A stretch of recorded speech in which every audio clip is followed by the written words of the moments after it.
We're live. What's up, everybody? It is three people in the house tonight, right off the bizat. All right. So what's going on? I did press play. Hopefully, it's working. There might be a delay between when I talk and you hear me. Kind of like when the astronauts that didn't go to the moon were talking back and forth with NASA, and they put that 10-second delay in. Um, so it doesn't, that wouldn't surprise me.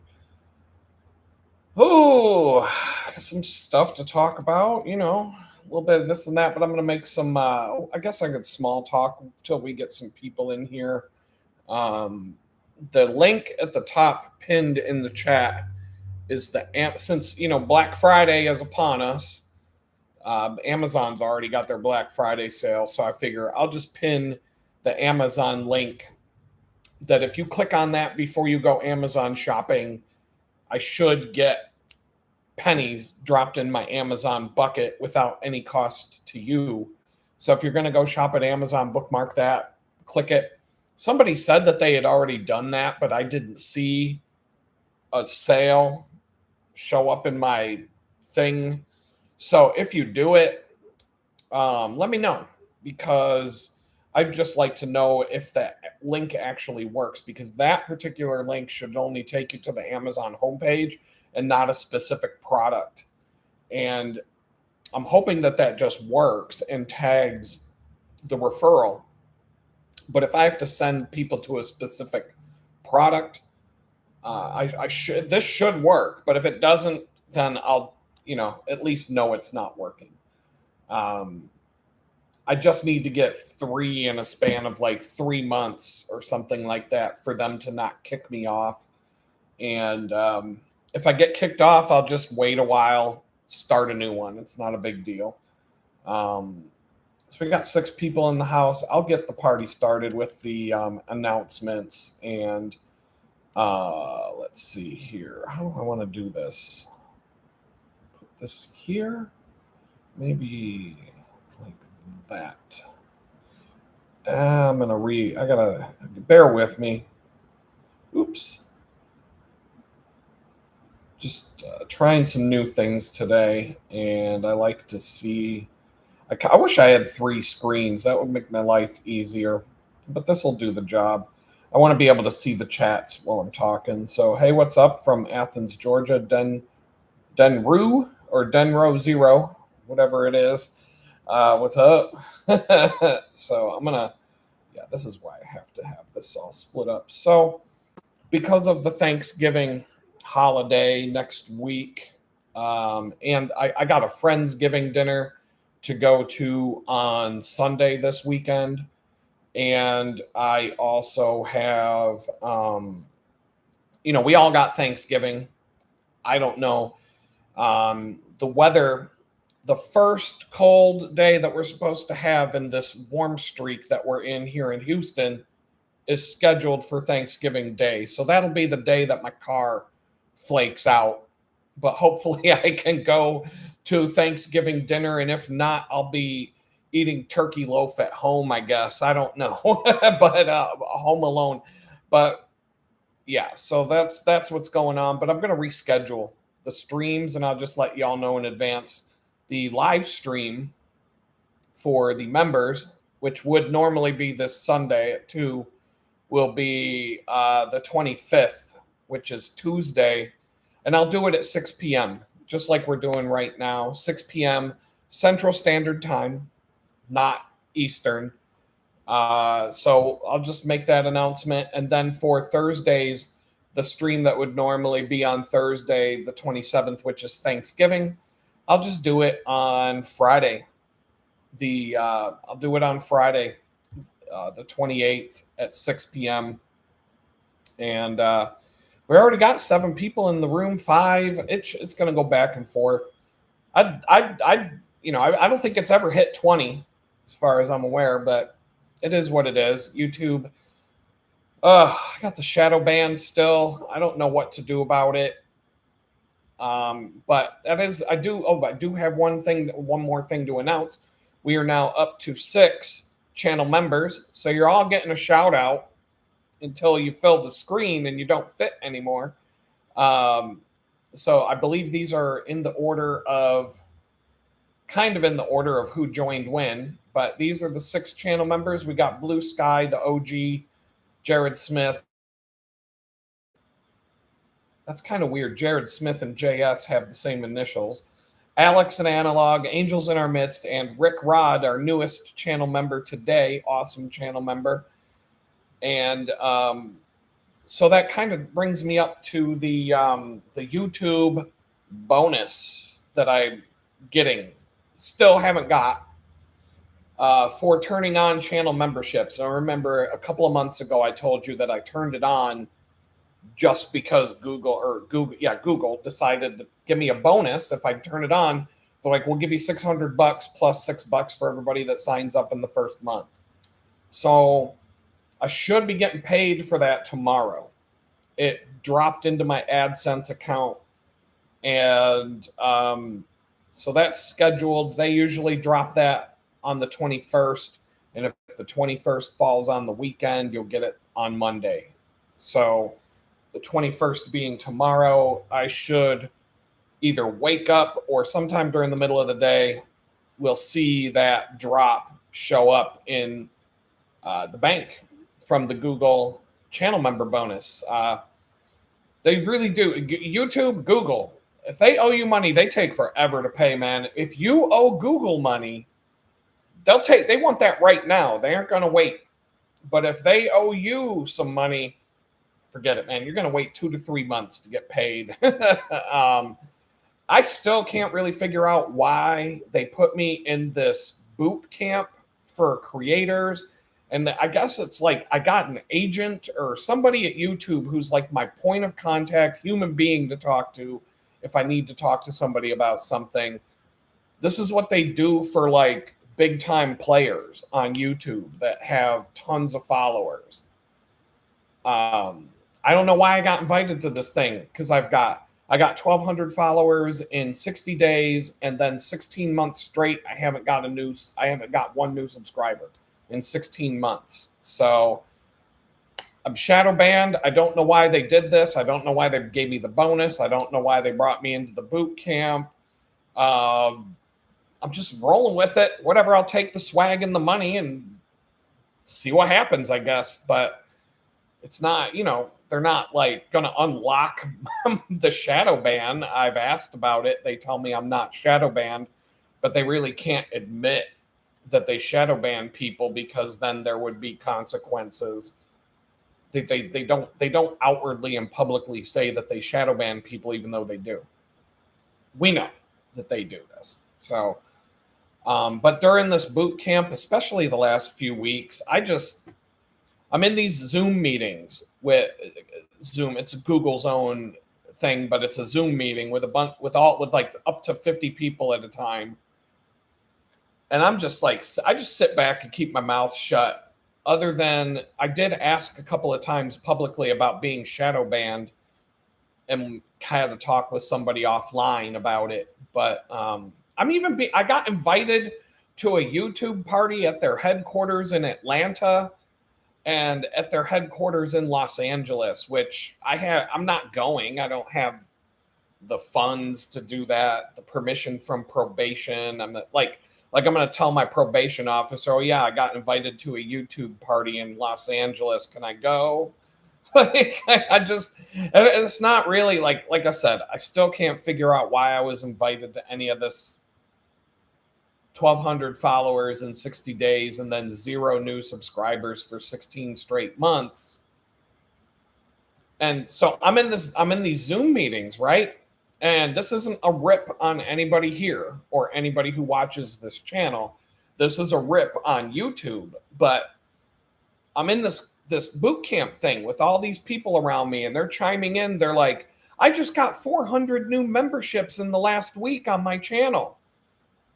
And I'm watching and I'm listening to people talk who have tens of thousands or hundreds of thousands of subscribers on their channels, talking about, my channel I have 700 members on my channel. And I'm just like, I'm just going to keep my mouth shut with my 5 now 6 channel members because I'm in the room surrounded by people. I don't even know, like 700 channel members at $2 a piece. They're bringing in, they're bringing in $1,500, $2,000 to $5,000 a month in just channel memberships. And here I am invited to the same club. I don't understand why they even let me in the room. I'm like, the bottom of the barrel in this club. And like I said, it doesn't make any sense to me. But the other thing,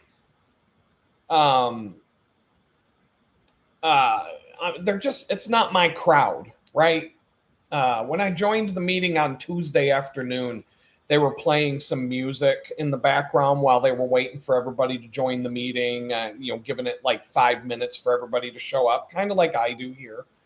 Give people time to chime in and show up to the party.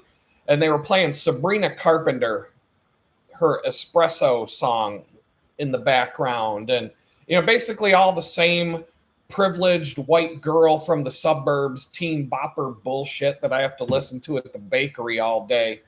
And all these people are showing up in the comments going, "Oh my God, I love this song. Oh my God. Oh my God." And I'm just sitting back like, oh my God, this is not my crowd. And then the host, the host of the meeting pops in and he says, "Oh my God, everybody, I'm so glad that you love the music. I'm reading all of your comments now. And I just had to play Sabrina because I was at her concert last night and it was so fabulous." And I'm just like, wow, dude. Keep your mouth shut, Adam. It's not going to work out for you. If you start talking, shit's going to go downhill. Let's just keep it quiet and sit in the meeting and do it, just listen and wave when it's time to say goodbye and just, pretend I'm in corporate America and I just don't want to talk today. So I'm just going to, if I get asked a question, I'll answer. Otherwise, keep your mouth shut.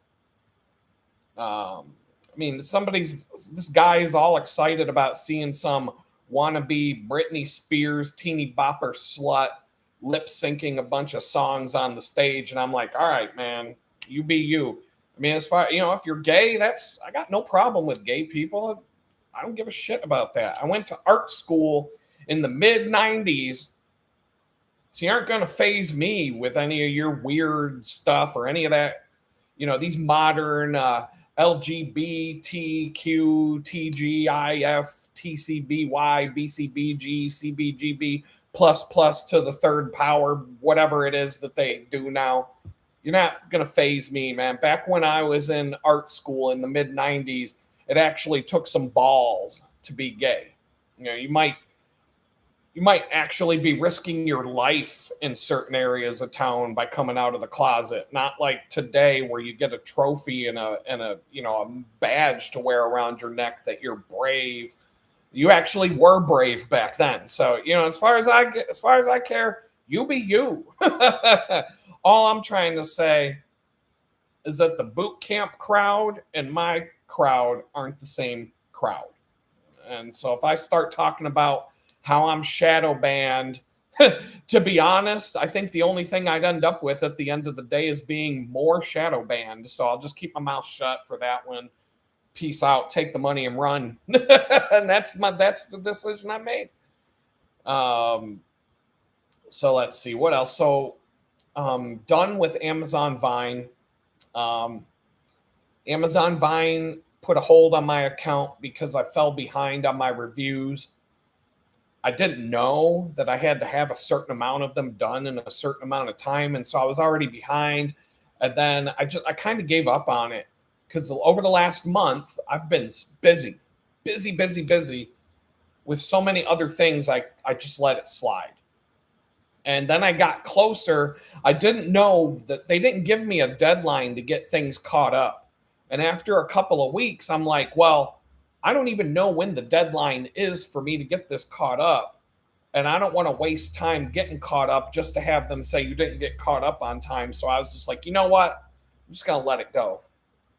And so I just, as lame as that sounds, it does, even though you get a bunch of free stuff from them, it does take up a decent amount of your time. And so, and time I just don't have right now. So I wasn't even sad about it. I just kind of like, they say that if I were to go and bang out all these reviews that I fell behind on and just post them all, that you might get an email in the next month or two saying, "We miss you, come back," and they might like invite you back. So, but other than that, right now I'm overwhelmed and I just don't have, it's ironic, but I don't have time for that. I did, but now I don't. And so I just let it go. I was like, I'm just going to let it go. It was useful, but also a pain. I want to say time waste. It wasn't a waste of time, but it wasn't. Other people have told me this too about that they fell into the same kind of trap.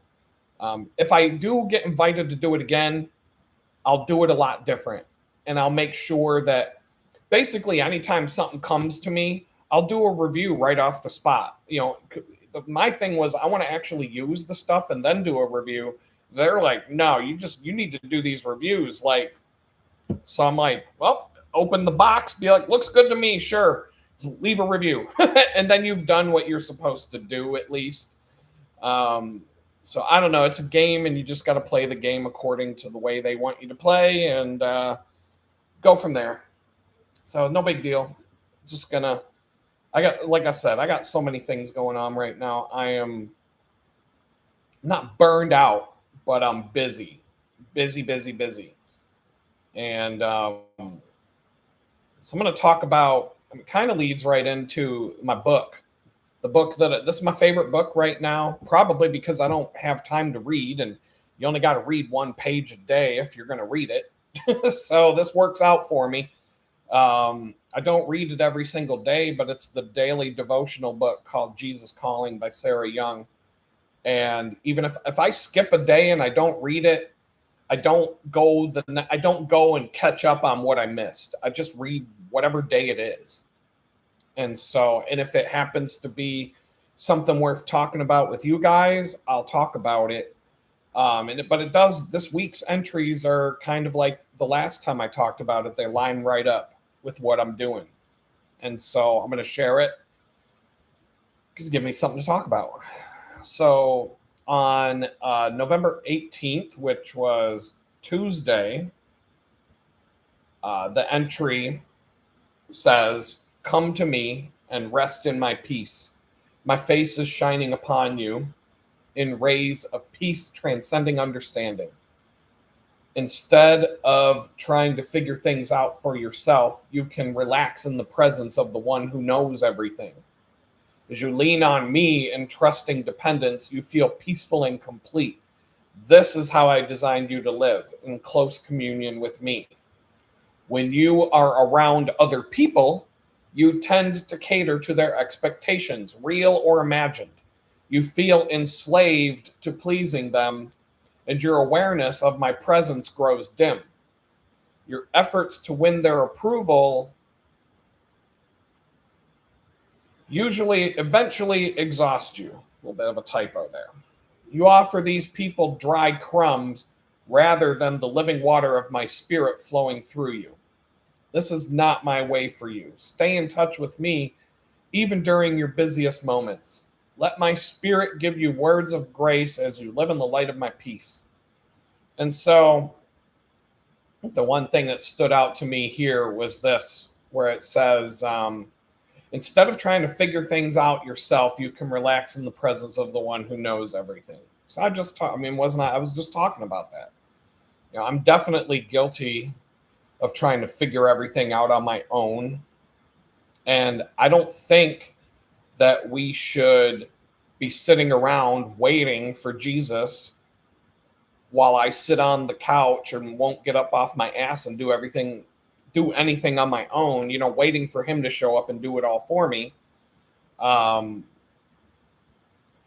Bible even says that in Thessalonians chapter 3, verse 10. For even when we were with you, we gave you this rule: the one who is unwilling to work shall not eat. So, God doesn't want me to sit around and do nothing. It says it right there. In fact, when I was in art school, I was just talking about art school. There was this Christian kid in art school, really great guy. We all loved him. He was a great, I would consider him to still be a friend, even though I haven't talked to him in a very long time. I'm not going to name names.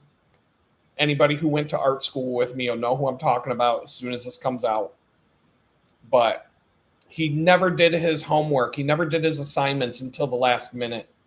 For whatever reason, I don't know, but we used to make fun of him, saying that he was sitting up at night praying, dear Jesus, please do my homework for me so I can watch cartoons. And because that's what he did. He watched cartoons. He wanted to be an animator, cartoon comic book guy. And so we thought, he spent his nights praying to Jesus so he can watch cartoons while Jesus does his homework. And it doesn't work that way. So when he shows up to class with some half-assed project, the instructor would announce to the entire class that would make a maggot gag. And those were the exact words the teacher would drop about his project to the whole class. And this teacher, this one particular instructor at art school, was brutal, but he was honest. He wasn't going to placate you or do you any favors. He was going to tell you straight up, you're not going to make it out there in the world if you're not. And so I liked him. I thought he was a great guy. But he was the first person I ever heard use the phrase, that would make a maggot gag. And so that will stick with me for the rest of my life. But on the flip side, so God, the one who is unwilling to work shall not eat. But the Bible also says, do not be anxious about anything, but in everything, by prayer and supplication with thanksgiving, let your requests be known to God. And the peace of God, which surpasses all understanding, will guard your hearts and your minds in Christ Jesus. So it's a balance. This is Philippians chapter 4, 6 through 7. And this is one of the Bible verses that I tried to memorize when I was in prison. Mainly because for me, it was about controlling my anxiety and trying to keep myself calm. Giving up trying to control everything and letting God work out all of this crap going on in my life. Because believe me, when you're behind that barbed wire fence, you can't control a goddamn thing. You can't control, you can barely control when you can go to the bathroom, let alone anything else in your life. You can't control what you wear, when you eat, what you eat, who you talk to, when you talk to them. Like you don't get to control when you go outside, and when you don't get to make a decision at all about your own life when you're behind that barbed wire fence. So the only option I had at that point was to let God sort it out. But the Bible does, we see right here, the Bible says you have to work to earn your food, but you also need to chill out and lean on God, because we as human beings are too dumb to understand what's really going on. And sometimes we just need to let him work it out for us. So there are some things that I'm worried about right now, like, and that I get all worked up about certain things, like my car lately. It's driving me nuts. I was a few days from having the money to fix it, and it was cold and giving me problems because it's weather related. And then as soon as I got the money in my hand to fix it, the weather didn't cooperate, and we're in a heat wave now. It's like 85, 90 degrees every day, and the car's not going to flake out. And the mechanic doesn't want me to drop it off until they can diagnose it in the cold so they can see what's going on. They'll believe me when I tell them, but they have to be able to, their diagnostic tools need to be able to show them what's going on. And they're going to want to see it themselves. Plus, they want to know if they fixed it. So it's kind of, it is what it is. And then last week, I was talking about this last week. I had some crazy things going down financially, having to juggle money around. I had to go to the bank at night and take out $20 from one account and deposit it into another account with using two different ATMs because I couldn't do both transactions at the same ATM. Turns out the one bank card doesn't work at certain ATMs now. And so my bank being one of them. So I had to go to two different ATMs. If I had dropped off it's kind of like, sometimes things just happen for a reason. If I had dropped my car off at the mechanic that day when I wanted to, I would not have been able to go to the bank and do that without getting on my bicycle at 9 o'clock at night or whatever time it was and riding my bike out there in the dark on some really dangerous roads. And it would have I would have been it was cold. I would have been really irritated. So the car barely worked good enough for me to get there and back. And so it all just worked out. And the very next morning, my neighbor shows up with a check that he didn't give me out of the mailbox when he grabbed everybody's mail at once. And I had to go back to the bank and make that deposit. But like I said, it was almost like I wasn't supposed to take my car in that day. And so I'm just kind of like trying to keep the faith that things are just happening. I just need God will take care of these things. I don't need to worry about it. It was only a few months ago when I was stressing out about not having a car, and I would have probably killed to have a car with problems. Now I've got a car with some problems. So that's a step up, It's, it ain't all bad. So that Jesus calling says when you're around other people, you tend to cater to their expectations, real or imagined. You feel enslaved to pleasing them, and your awareness of my presence grows dim. Your efforts to win their approval eventually exhaust you. And so I don't necessarily agree with that, but this was Tuesday's entry. And I was just telling you about my Tuesday meeting with the YouTube boot camp, being surrounded by all these people with hundreds of thousands of subscribers and hundreds of channel members raking in $2,000 a month off of their, and that's just their memberships. These people are probably making $5,000 to $10,000 a month from YouTube, living the dream. You know what I mean? And so I was judging myself against all these other people and feeling really small and insignificant and just, not necessarily trying to please them or caring about what other people think, because I really don't. If you watch my videos long enough, you'll know I don't really care what other people think about me. And you kind of have to be like that in order to be a creative professional, because if you're an artist for a living, it doesn't matter what you do. I'm controversial, but you don't have to be, and people will still hate everything you do. That will make a maggot gag. That could happen to me. I could have a client tell me that next week. You never know. After I just poured my heart and soul into something. So it happens. You just have to have a thick skin. So I don't care what people think. I just roll with that.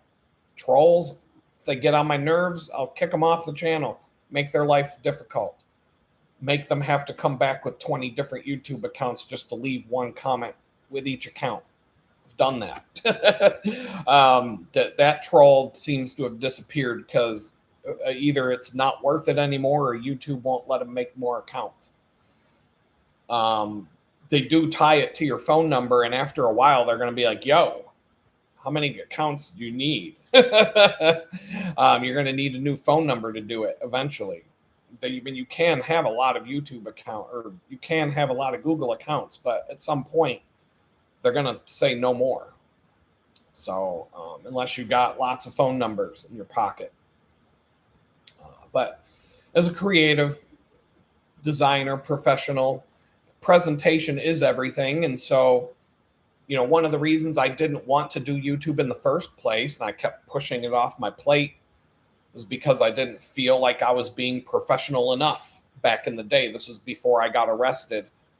And I kept stewing about my quality of editing, video, graphics, and all that stuff having to be professional and top of the notch. And if it wasn't top notch, like the best of what I'm capable of, I didn't want to show it to anybody. And so I would just record stuff and never show anybody and just try it again. And I would never just let it go. And you find out, like I have, that people care a lot more about the content, especially on YouTube, than how you wrap it up in a package and present it to everybody. And I would get that comment over and over, and a lot of you have made that comment. And so it's just advice for everybody here. It's better to do something than to just try to make it perfect and not show anybody and never let it out of the bag, if you will. So while I don't care about what people think when it comes to what's coming out of my mouth or my opinions about things, I do care about what people think about the quality of the work I'm doing. And that just comes from being a graphic designer for a living. So there's something there. You can almost rephrase that to mean perfect is the enemy of done, which is a statement we use a lot in the software to, this thing about your efforts to win people's approval will eventually exhaust you, is just another way of saying perfect is the enemy of being done. And in the software business, software is never finished, especially these days. Every time I open up the Discord app, it says there's 8 to 12 new updates. And it could be like I could open it up at 8 in the morning, close the app, come back at like 5 in the afternoon, 8 more updates. They update that app 20 times a day, it seems. So software is never finished. Perfect is the enemy of done. It's better to be done than to make sure everything's perfect before you release something out there. So that's something that it's always been something that's hard for me to learn. And wasn't I just saying, like, I'm irritated. I got put in this boot camp without having any idea why they picked me. And like I said, surrounded by these people with all these subscribers and big names and, et cetera, et cetera. And while I'm shadow banned and blocked from growing on YouTube. So, but sure, it's an example of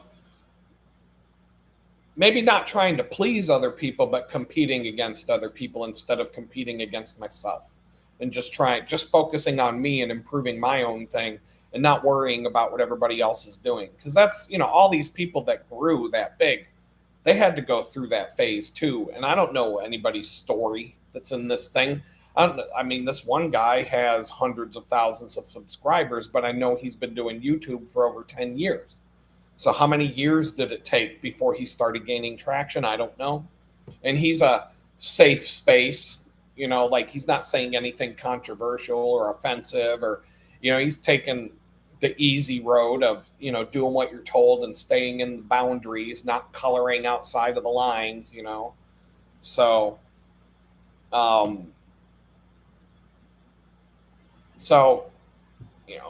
like I said, just not looking at what other people are doing and judging myself harshly because I'm not there myself is not the game I should be playing.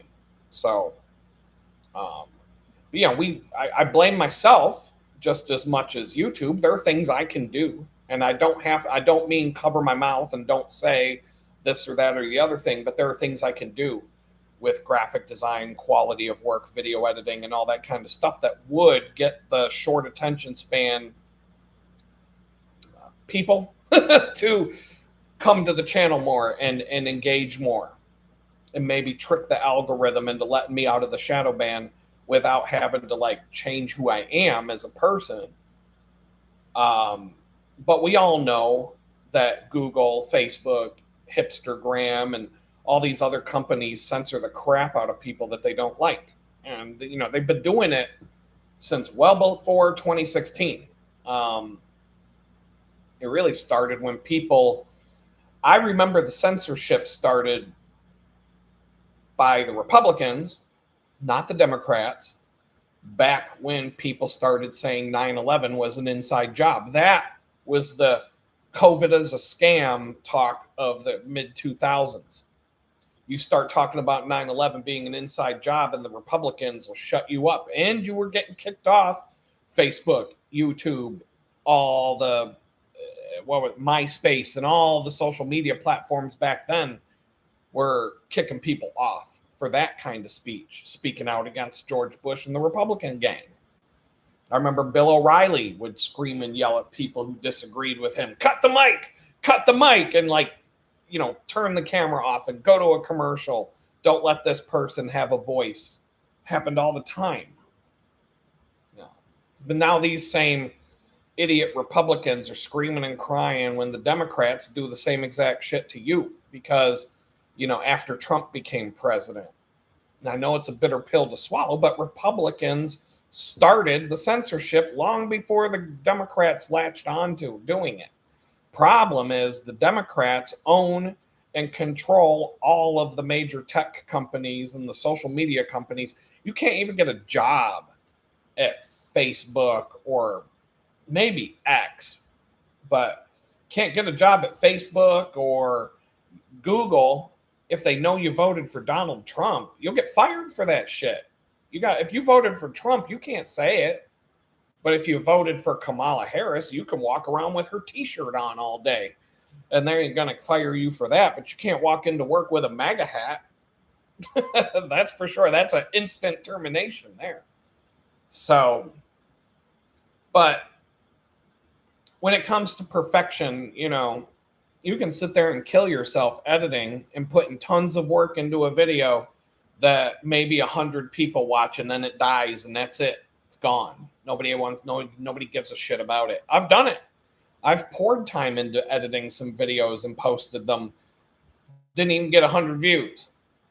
Sitting at a park bench while I'm homeless, holding the phone in my hand, 3,000, 4,000 views. Doing a really nice edited video with music and all kinds of stuff. And trying to be a little bit more professional. Not even 100 views. Nobody gives a shit. Nobody wants to watch it. So you never know what it's going to take. So I'm just playing the game of taking small baby steps, just trying to move the ball forward. And so sharing my screen with you in the live stream is easier than sharing screens and doing this in a recorded video. Because it's like a Zoom meeting. I can just share my screen and I've got Keynote up in front of you here. I can use Photoshop, Miro, I can pull up a web browser and pop something into it for you guys. So these are easy things I can do to try and make the streams and make the content a little better without just baby steps, right? So that's what I'm just doing. I'm just taking small steps. And, you see, I got my slide deck game up a little bit this week, and but it was nothing to do it. It just time. But I was like, instead of it really wasn't a big deal. It didn't take me more than about 5 minutes to make any of these slides. Something I want to talk about, make a slide. Boom. Then you have it forever. You can bring it up again later. So anyway, I'm not doing no animations yet, no, motion graphics, but I'll get there. I'll do that stuff down the road. I have a client and I'm trying to help him out with some books. That's why I'm so busy right now. I'm not burned out, but I'm tired. I've been editing text for September. I've been a month and a half. I've been spending the last month and a half of my life almost every single day that I'm not at the bakery editing text. 8 to 10 hours a day editing text and books. And it's I've got a headache right now from it today. Um, and I'm enjoying it, but it's not really what I would rather just sit down with some good music, maybe a YouTube video in the background, write code all day, design, and actually do like my thing and get into the zone. When I'm editing text, it's got to be like dead silent. I can't have any distractions at all. And so I can do it for like an hour, then I got to walk away, take a break, come take half-hour break, come back, sit for another hour, do it again, do it again, do it again. Things are getting neglected around the house. I'm just kind of, like I said, I'm not burned out from it, but I have 4 more days to get this first book finished, edited, not written, and then we're handing it off to another editor who will do a more professional pass than what I've done. But I've been pretty damn thorough. But it's going to help him because I've cleaned up a lot. Even there 3 editors have had their hands on this book aside from the author who wrote the book. So, and everybody's put their, it's gotten better with each pass. And so it's really it's going to be well done. But another set of, it's getting to the point where even I'm like, somebody else has got to look at this with another set of eyes to catch anything I missed. And we're getting close to being done. We have to hand it back to an editor on the 24th, and then we're supposed to get it back December 14th. And then I have to turn around and turn it into an actual book by making the layouts like the actual pages of a printed book, not a Microsoft Word document. And so it's just work. But this client, he's got that same perfectionist fear, I guess you could say, that I'm talking about. And so video is supposed to be a big part of what he's trying to do. But he constantly beats himself up thinking that his videos aren't good enough. So he'll shoot a video and upload it to Dropbox or something and then tell me not to post it because all of a sudden he doesn't think it's good enough.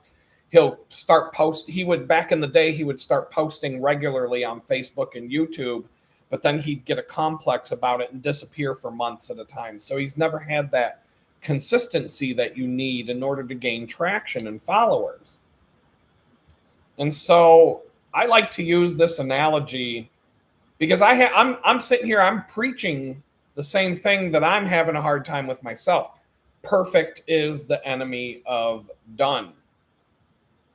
I keep telling him, I'm like, just post the damn video. You'll get better as you go. Yes, you'll be able to look back at your videos that you shot 5 years ago and think they suck because maybe they do.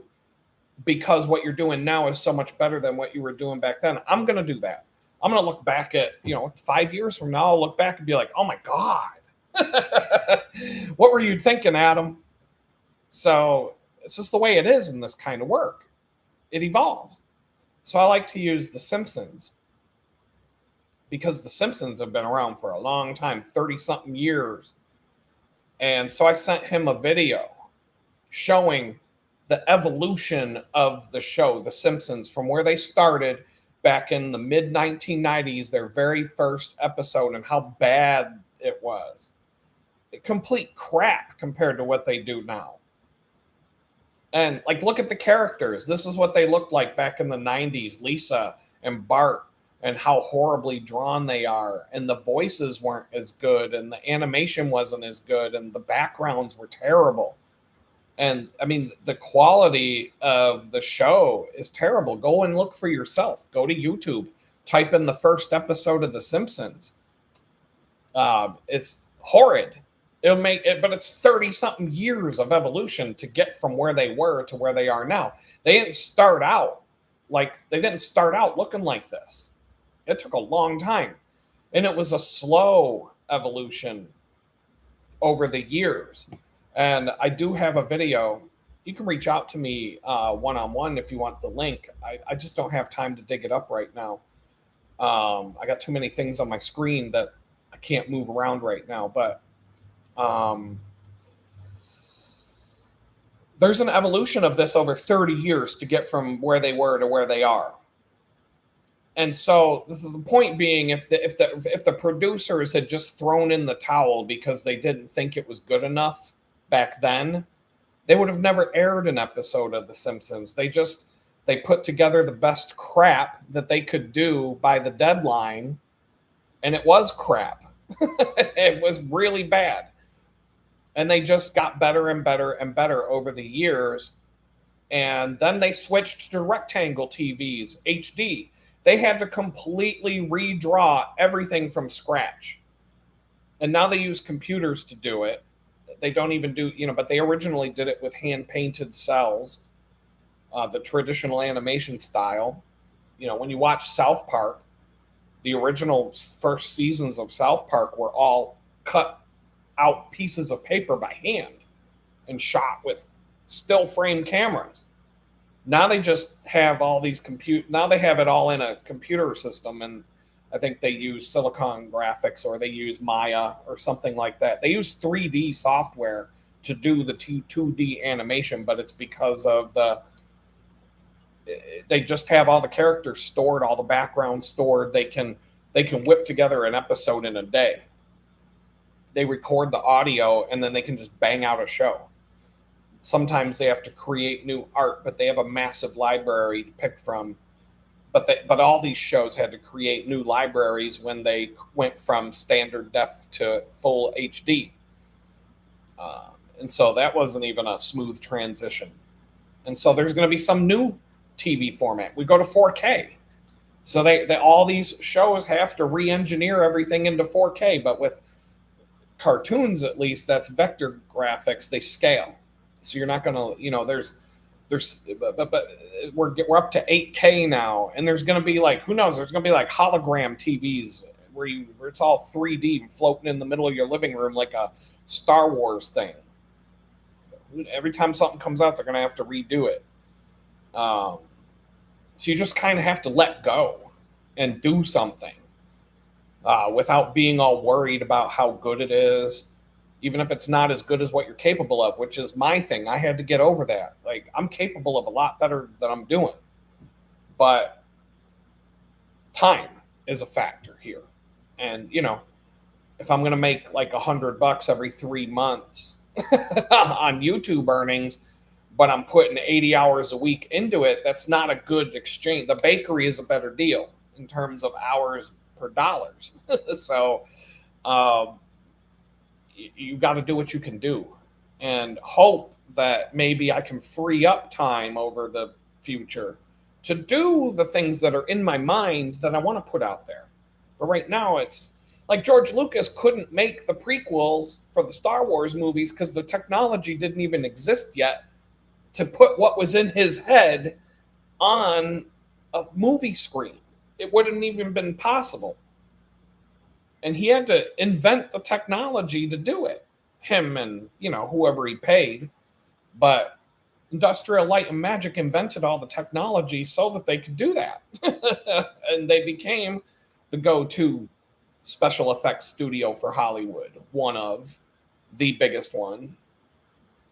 But it's kind of like, you got to let go and just do something instead of trying to make it perfect. If you're stranded out in the wilderness with a vehicle and you can fix your vehicle with some duct tape and get back to town, are you going to refuse to fix your car with some duct tape because it's not the right solution and just be stranded out in the middle of nowhere where nobody can come and get you? Or are you going to fix the car with some duct tape, get your ass into town, and then do a proper fix? I've been in that situation. I think I shared the story of the Jeep Cherokee that had 3 simultaneous flat tires, and we had to patch that shit. Like, it was like 3 plugs in one tire, I think, and one had a little donut on the one wheel, and the other one was completely shredded. And then the 2 other wheels besides the donut were both leaking air, and we had to go 50, 60 miles on the 4th of July. And we just got lucky that Walmart was still open for another hour, the only store in town that was even open. And they had 4 tires in stock, not 4 to pick from, 4 tires total. one set of Goodyear Wrangler tires or whatever they were. And they were like cheap too. They were like $400 for the 4 tires. And I got my tires put on proper. But what was I going to do? Just leave my Jeep sitting in the middle of the woods? No, I'm going to patch that thing. I'm going to cobble cobble it together, whatever I got to do to get to town, and see if I can fix it properly from there. So, Jesus Calling again, the 19th, which was yesterday. Went right along with the week I'm having. Same theme. Leave outcomes up to me. Follow me wherever I lead without worrying about how it will all turn out. Think of your life as an adventure with me as your guide and companion. Live in the now, concentrating on staying in step with me. When our path leads to a cliff, be willing to climb it with my help. When we come to a resting place, take time to be refreshed in my presence. Enjoy the rhythm of life lived close to me. You already know the ultimate destination of your journey, your entrance into heaven. So keep your focus on the path just before you, leaving the outcomes up to me. And so there really isn't much to say. It's almost the same message as the previous day, wrapped up in a little bit tighter package. It's just, but God just wants us to stop worrying about everything and stop living in fear. And the ironic thing is the 2 books that I'm helping my friend write, by editing them for him and doing some other things, the whole theme of those books is to not live your life in fear. And I'm like, I've gotten angry this week. And, what do we talk when we talk about anger? I've been angry. I got angry a little bit this week. Earlier in the week, Tuesday, I work at the bakery Saturday, then I'm off Sunday, then I do it again on Monday, and Tuesday I'm wiped out. So I was a little irritated on Tuesday. A lot of it's just from the exhaustion. And I'm not even riding my bicycle to this place anymore unless I have to. And I'm still wiped out. And it takes, even today I'm a little bit off, but tomorrow I'll feel fine, but I'll be dreading going back there on Saturday because it wipes me out. I'm too old for that shit, man. I'm too old to be doing this. I got to find a different way. But Yoda, how many examples did I give you lately? Aside from being irritated, but how many times have I given you examples in the last couple of months of just outright miracles that God himself has dropped in my lap, proving over and over again that he has my back. Yet, whenever I'm afraid or get angry, I'm just proving that I still don't trust him. What did Yoda say? Fear is the path to the dark side. Fear leads to anger. Anger leads to hate. And hate leads to suffering. And I've lived it. I have lived that life.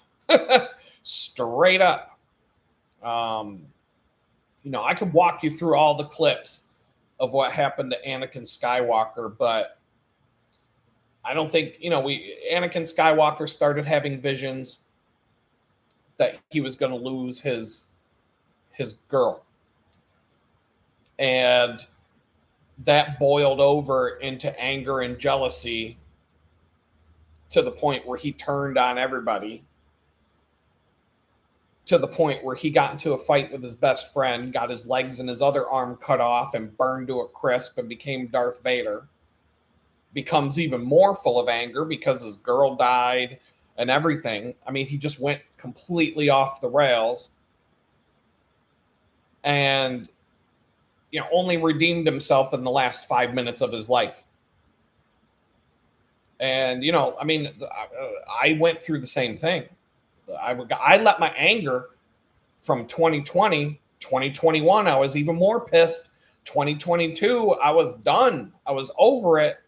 been through hell and back, watched all my friends going through hell, but I was going through it too. Posted a bunch of dumbass shit on social media out of anger and went to prison for some tweets. So that, I mean, it's the same thing. My anger, my fear. What was the fear there, right? The fear was living in a shithole third world police state.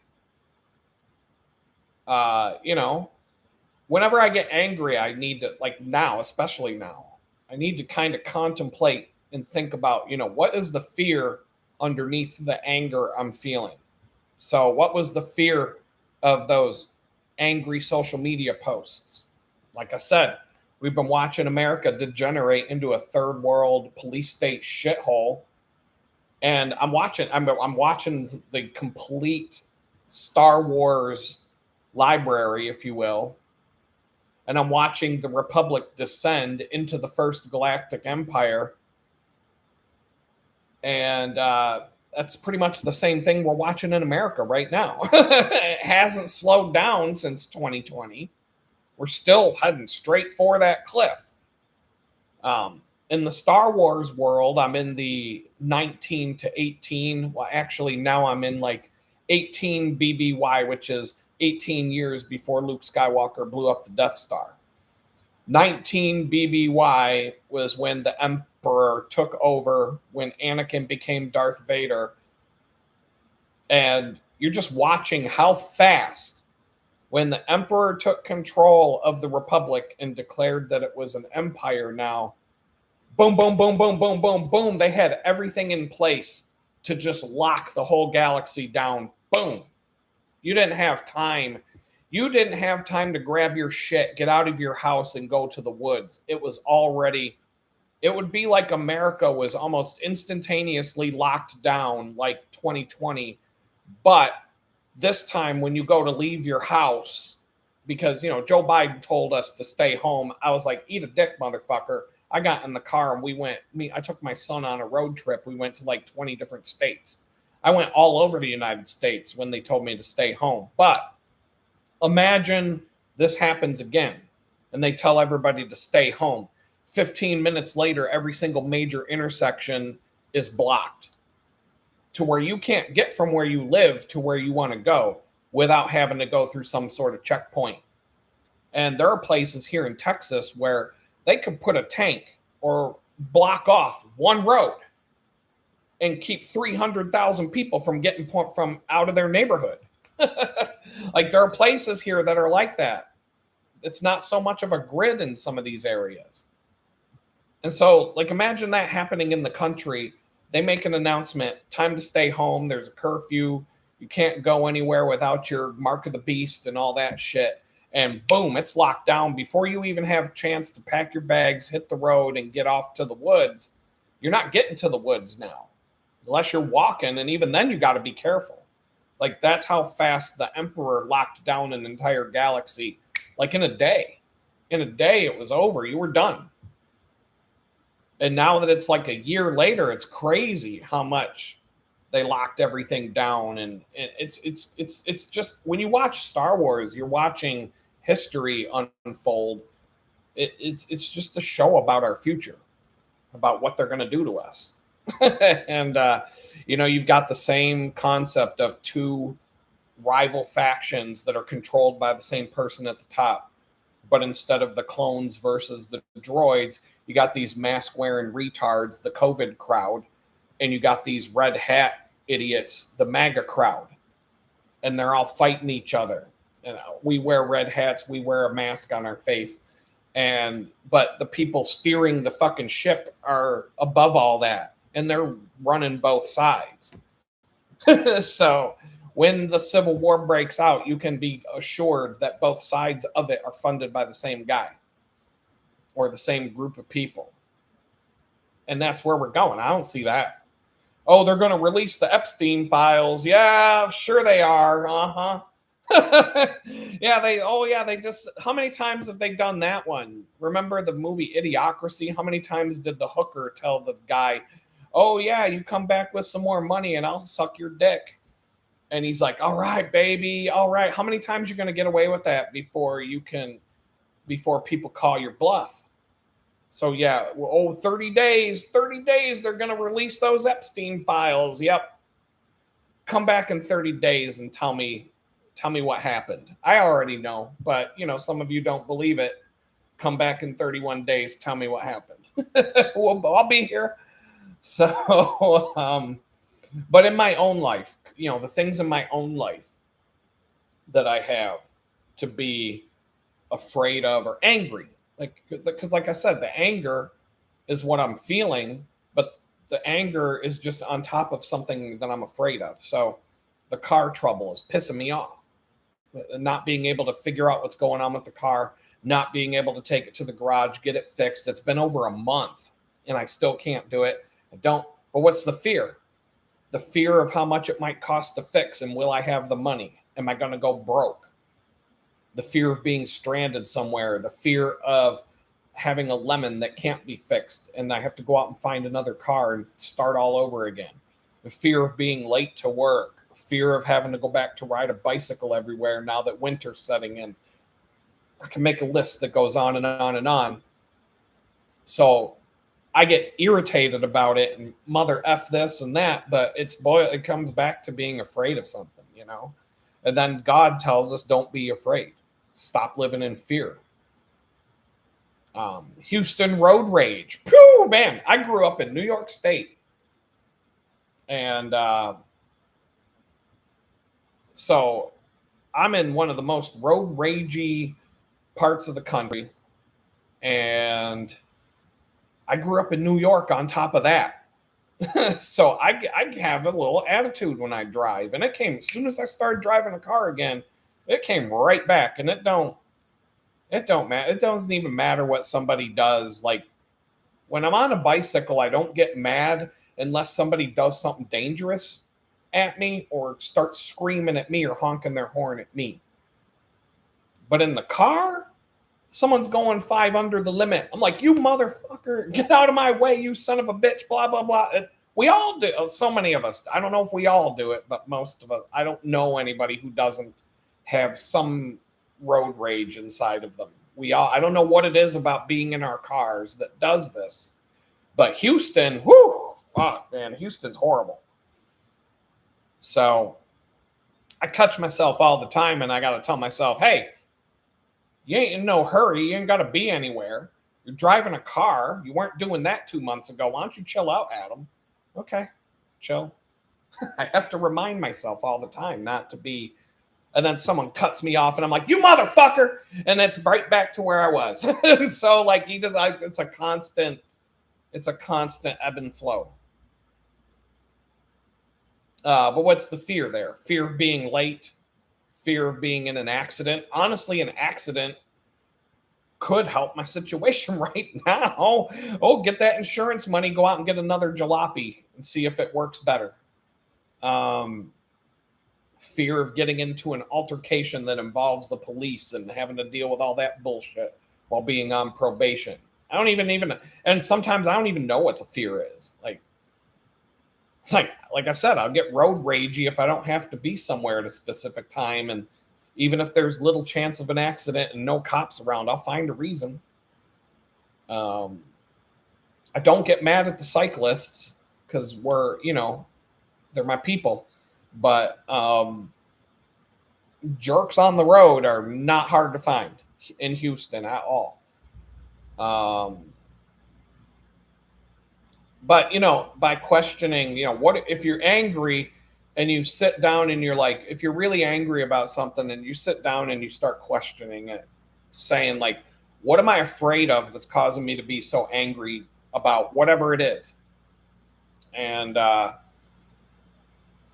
it helps you to let it go. You can let go. Once you see it, you can let go of it and just go back to not giving a shit anymore. And that's what God wants you to do. He just wants you to not live in that fear, because the fear is just this downward spiral that gets worse and worse. By being afraid of the, what do you call it? Being afraid of the totalitarian regime of our shitty third world government going down the toilet. It led to me being angry about it. Plus, I was dealing with stuff. I got fired from a remote job where I worked from home, not because of COVID, but because I always worked from home because I wouldn't take a shot. And so, yeah, anybody would be mad about that. I tried to sue them. No, I talked to 25 different lawyers. They wouldn't take the case.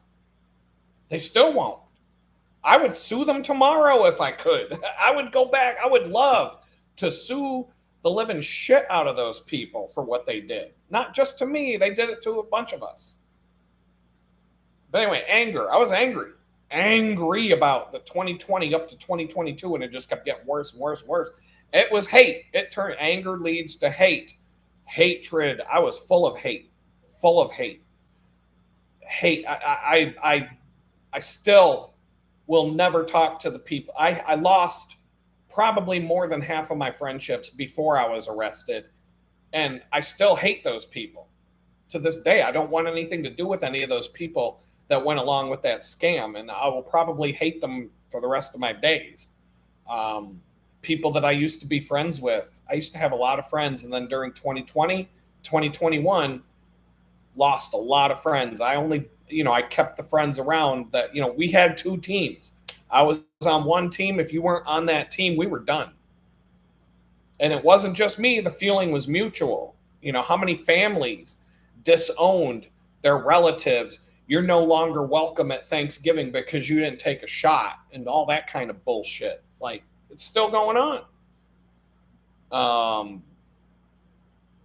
And so I'm not immune to being angry, but boy, I got to a level of hate I haven't been at since with the COVID scam. I'll say it. I'm shadow banned. I'll call it a scam because it was. And then the hate led to me suffering. I got so full of hate that all it took was an angry Twitter post on Gab. But I always say Twitter because nobody knows what Gab is. So I'll just say a tweet because it's the same thing. It was no different. Social media post, angry rant led to me suffering for the last 3 straight years, 2 years in prison for a tweet, followed by homelessness, losing everything, starting over, and struggling to survive to this day. Suffering. It's no different than Darth Vader. He had it all, and he had to live in that mechanical suit for the rest of his life. He ain't never getting no pussy again. Man, Darth Vader didn't have nothing going on down there. That would make you mad enough to rip a starship apart with the Force. I'd just be like, at this point, I'd take my lightsaber and just done at that point. But maybe try to kill the Emperor and die in the process. That, maybe get something out of it. But you got no reason to live after that happens to you. And so, the fear went to the path of the dark side. Fear led to anger. Anger led to hate. Hate led to suffering. And here I am. And now, I got to keep that shit under control. So there are other things, small things, not grandiose things that bring the FBI over to your house to drive a tank into your living room and take you off to federal prison, but small things can get in can disrupt your day too. A client can get under your skin or get under my skin. Could have been a small disagreement about how things should be done on a project or where the priority should be or where focus should be. And this is not one particular issue this week, or it's not one particular client or one particular issue. I'm talking like over the 30 years I've been doing this for a living, this happens all the time. But what's the underlying fear? When this happens, I think it happened a little bit this week. Tuesday, I was a little irritated, but I got over it because what's the underlying fear? When I do work for a client and it's going to be released to the public for public consumption, then it becomes a direct reflection on me and my abilities. So if a client forces me to make something ugly and I can't stop them from making that decision, sometimes I just can't. They're paying me. I got to do what they say. I will fight tooth and nail to not let something ugly go out the door. But sometimes they just do. Make the logo bigger. Like make the logo bigger is the number one comment. In fact, there are times where I'll just make a tiny little logo on something because I know the client's going to say, oh, I need the logo to be bigger. Then I'll make it the size it should be. And I'll say, look, I made it bigger. Like I use strategy and psychology to get, because if I make the logo the right size, they're going to say, make the logo bigger. And then it's going to be a mess. It's going to make everything look bad. So, you gotta know when you're going to make the logo bigger, client, and you got to work around that before they come at you to make it bigger. That doesn't always happen, but I can usually see it when it's coming. So like I said, the fear, people are going to see something ugly that I made, and it'll reflect badly on me as the artist. A fear that I'll spend a long period of time working for a client and then have nothing to show for it. This has happened to me more than once in my career. I'll spend 1 year, 2 years at a job, and at the end of that job, I walk away with nothing in a portfolio. And now I've got to try and find another job with all these people going, well, what the fuck did you do with yourself for the last 2 years? I can't show it to you because it all sucks. Well, why does it suck? Because the client sucks, not me. and this is true. Like in these situations, there have been times where I worked for some shitty companies and ended up with nothing for my portfolio as a result, but it had nothing to do with my ability. And I wasn't the only one who was put in that situation by working for these people. Yeah, it was putting money in the bank, but it wasn't doing anything to help me in the long run. So you know, there's ways to work around that. But in my case, sometimes I would try and salvage a bit. Well, this is what I was trying to do, but this is what they made me do. And you can kind of, sometimes you end up with an NDA, non-disclosure agreement, where you can't show anything to anybody without getting sued. So like a lot of times there's things that I can't show until like so many years have gone by that they won't care anymore. So there's just different things, different fears that I will spend, fears that I won't be able to get job or future work because I'm getting screwed now, even though I'm doing what I'm supposed to do. A client floundered and flip-flopped and never let you finish anything and bring it across the finish line, canceled this project, changed their mind, blah, blah, blah, whatever. And at the end of the period, nothing gets done. That happens. A company that I worked for once was bought out by another company, and a project that I worked for 2 years on was thrown in the trash and canceled and just tossed to the curb. So it never actually went live. The only thing I had was sketches and prototypes. And then I had to try and when you're in a job interview, they're treating you like that was your fault. That was a bunch of fucking idiots in corporate over here making decisions that I had no part in. All I can show is here's what I was going to do, and here's what I worked on for 2 years. They threw it away because it was a merger from one company into another company, and they decided to pick and choose what they were going to keep and what they were going to toss, and they tossed that project I was working on. And it made sense to me. I didn't even think it was a bad decision for them to toss the thing, but that was 2 years of my life gone with nothing to show for it. So the fear there is, so when clients make decisions that affect my career options in the future, I can get really pissed off, but it's all coming back to the fear of what are the implications of this going to be for me, especially when it wasn't anything I did. Now, going to prison for mean tweets, I did that. And that's had a negative effect on my career. I'm not going to lie. We've all seen, I've applied to 600 fucking jobs and I can't get a job to save my life. So it is what it is. But aside from that, there are things that have an effect on my career that I had nothing to do with, but I have to deal with the consequences of as if it was my fault. Um, it's like an auto mechanic. Dodge makes a crappy ass transmission that breaks 3 times in a year, and somebody's going to blame the mechanic when it was Dodge. Some bean counter at Dodge made plastic gears in a transmission to save 50 cents, and your transmission only lasts 5,000 miles and it falls apart.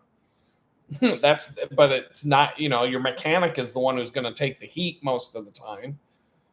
So, it is what it is. So, even this week, frustration, sometimes it turns into anger, can rise up while I'm working on a project. But then like I said, I sit back and try to think about, what are you afraid of here? And then I can look at a situation where, I have a client who's a friend of mine now, and he will vent frustrations to me as a friend. And I can come up with just as many examples of when I have done the same thing over the time that we've been working together. And because we're friends, that happens. If you're friends with somebody, it's not gonna be all business every time you get in a meeting together. And so, so sometimes you got to put yourself in the other person's shoes and knowing how frustrating something is. And if I'm slowed, I was being slowed down by having to ride my bicycle to that bakery 200 miles a week and being exhausted all the time and just not having the energy to get things done.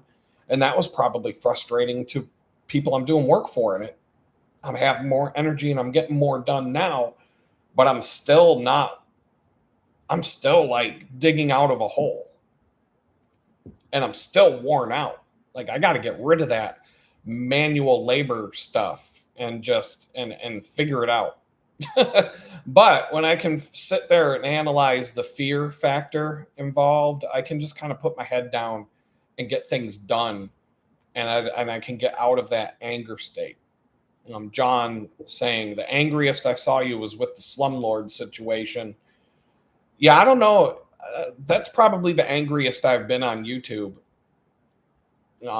Certainly not at the level I was at when I went to prison for being an internet troll. But I know I got angry a few times when I was homeless, but that landlord situation threw me off the rails. And that was another reason why things just went sideways with my energy and everything else. And there really wasn't anything I could do about that situation. Oh my God. You just reminded me to bring up a story about that. I don't even know if I've told you guys this one. New. I'm still getting new stories about that slumlord, even though I moved out of that place at the end of May. But I've got a new one for you. I think I told the story. It may have been on the members. I'm going to tell the story because I don't know who I told and when. But, and then I'm going to move on. But quickly, I don't even know what made me do this. I think it was because the Epstein files and the billionaire pedophiles and all this crap. I got talking to somebody about the pedophile map and how you can look up on the map where all the creepy crawlies are that live near you. And I was saying, I'm like, boy, I haven't done that since I moved. And, it's not like I do this. Right. I'm not a girl who women will probably check the pedophile map before they move into an apartment. But as a guy, you're not, that's usually not on my checklist. That's more like oh, look at that after the fact. Right. So I look it up and I see where I live. And I see all the red dots around me because you can't be. If you zoom out on the pedophile map, the entire country is beat red because there's so many of them that you can't even see the map anymore. You got to zoom the fuck in. If you zoom out to see the whole state, you can't even see the land on the map because it's just covered in red dots. You got to zoom way in because there's so many of these people on that list. And so there were obviously there's a bunch around me, but not like I was kind of like, boy, I wonder if any of my like actual neighbors here, like, because there's 5 houses on this property, plus lots of houses around me, and I'm like, I sure hope I'm not that close to any of these chomos. But so I looked, didn't see them. Well, I saw them, but they were, half a mile away. You know what I mean? There's a buffer zone, and but they're here. There are a few. And I start clicking on them to see what they look like. I'm like, oh yeah, it's a chomo. Oh yeah, there's another one. Oh yeah, I can see that guy walking down the street. You know he's got shit in his closet. Like you see what you'd expect. And then I zoom out and I pan over a little bit, and I'm like, hold the fuck on. I sit back in my chair and I'm like, what? And I had to zoom in. And I'm like, oh, no. And I had to go and double check. I had to go back to my notes and look up my old address. There's a fucking red dot on the address where I used to live in that tool shed. It was like a halfway house full of alcoholics and all kinds of crazy shit. But there's a red dot on that motherfucker on the pedophile map. And it's on that house. And I'm like, no fucking way. And so I zoom in on it and I click on it and I'm like, get the fuck out of here. So I know I shared the story when I was living at the tool shed that I went and did my laundry one day. And when I took my clothes out of the dryer, they didn't fit in the bag, the mesh bag that I kept my dirty clothes in, and brought my clothes back to the shed. Like I had to shove my laundry, and I'm like, what the? I thought maybe it just puffed up in the dryer. I don't know. Got bigger. And so I get back to the crib. I threw the bag on my bed and I went back to work at my computer. Like half an hour later, boom, boom, boom, boom, boom. There's a knock on the door, and this fucking kid is standing there, and he's like, I think you got my laundry. And I'm like, well, why would you think that? And he's like, oh, I threw some of my clothes in with yours. And I'm like, who the fuck does that? So while my clothes were in the wash, he just walks in, throws a bunch of his clothes in there with mine, and just acts like, and then he's knocking on my door like, you gotta give me my clothes back. Like, motherfucker, you're supposed to do your laundry when the washing machine is empty, you dumb motherfucker. But anyway, I didn't get mad. I just like fucking dumped the bag out. I pulled out whatever wasn't mine, gave it to him, was like, get the fuck out of here, dude.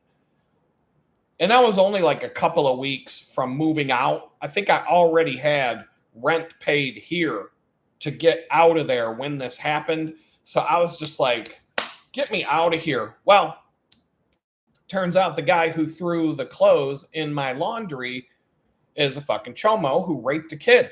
So there you go. He's on the pedophile map. I could click on it. I saw his picture. I'm like, motherfuck. And so there you go. That fucking place that I used to live was so bad that June, July, August, September, October, November, 6 months have passed since that day of the laundry. 6 months later, I've been out of there almost 6 months, and I still have stories to share with you. And I haven't even been there for 6 months, and I can still share stories about it with you that you've never heard before, that are brand new, that were brand new to me in the last week. So that's how fucking crazy that place was. And I am so thankful that that's over with. The place I'm at now, I had some fire ants this week. I've been dealing with that.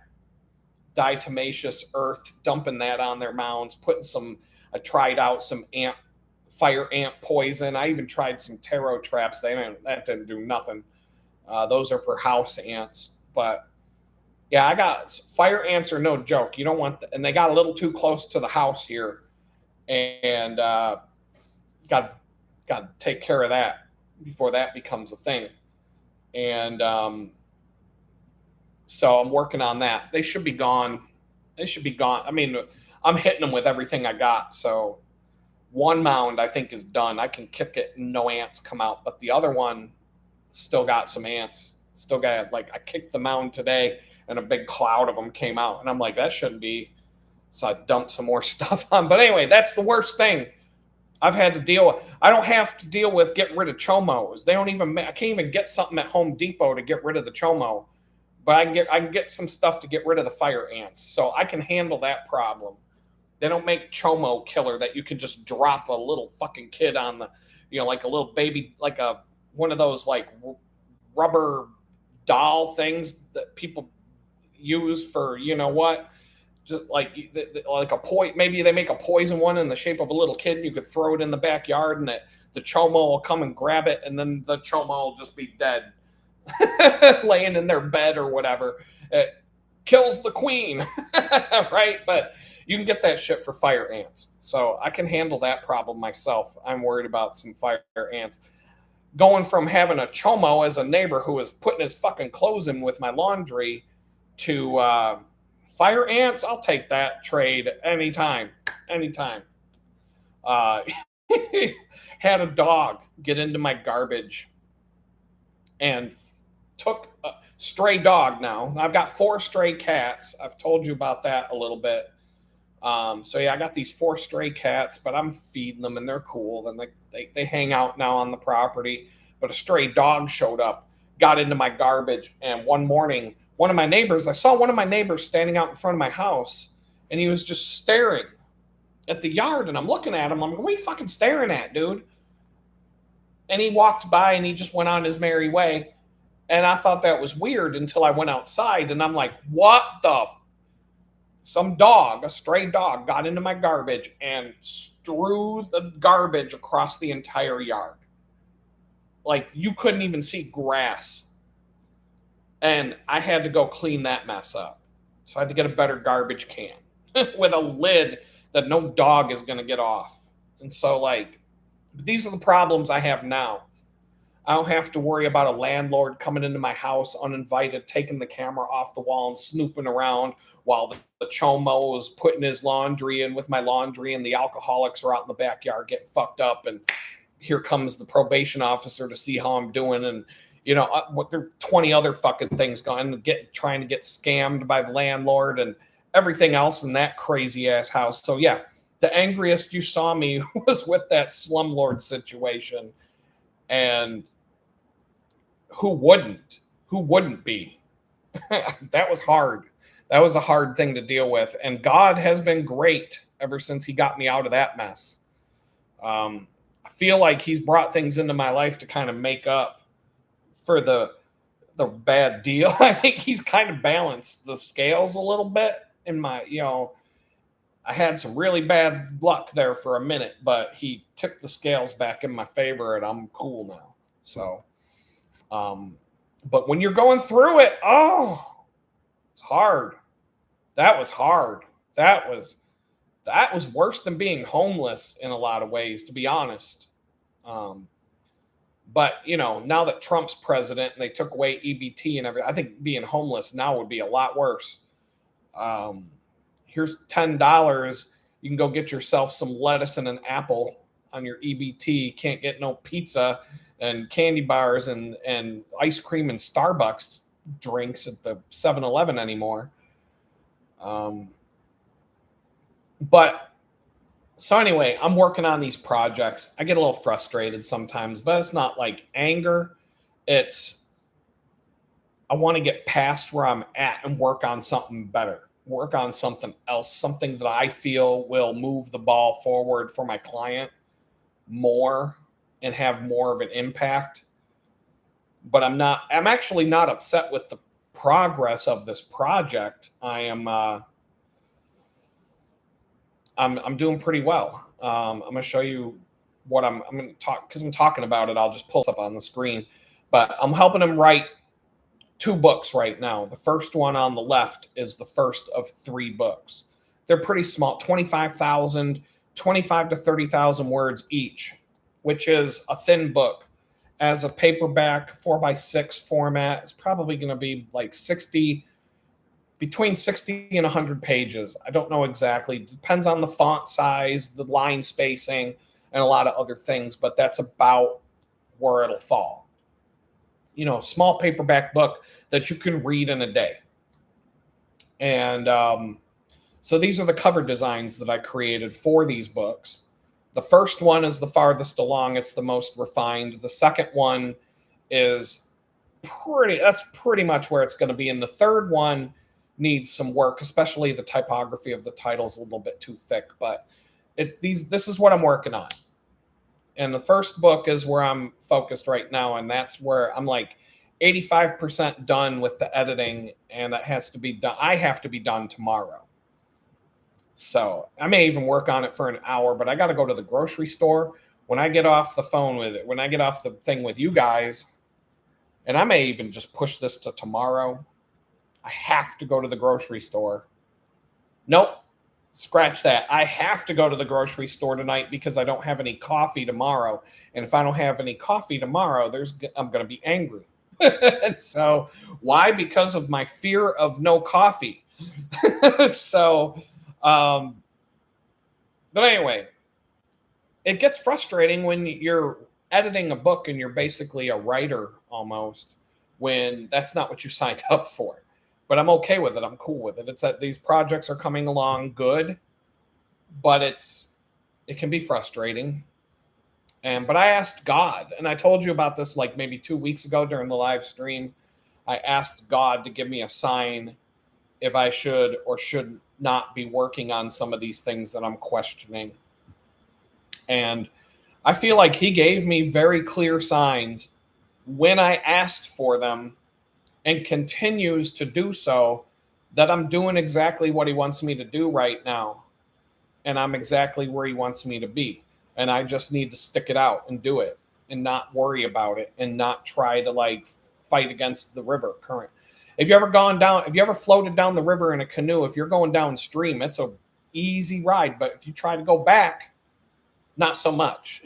And there will be times where you just can't go against the current. You can put all your effort in paddling against the river, and you will go, you could spend an hour and a half putting all the effort and all the energy that you have into it, and you don't even go 10 feet. It's like you're on a treadmill in the water. And so sometimes you just have to go downstream and just ride the current, because if you fight against it, you aren't going to get anywhere. So that's what God's telling me about this. And, so when it comes to life in general, am I going to make a mistake? Am I going to go astray? Am I going to go off the rails here and there? Yeah, I'm going to get pissed off. I'm going to get angry from time to time. If you were in my shoes and you went through the hell that I've been through, you'll have days where you're not on your game. And the funny thing is, this book that I'm helping, especially the first book right here, it's a story about a guy who went through some crazy shit that's pretty much just as crazy as what I went through. And he came out of it to be successful. And so, it's almost the same. It's like, does it sound like something I should be working on? It seems to be very much in alignment with what I'm going through.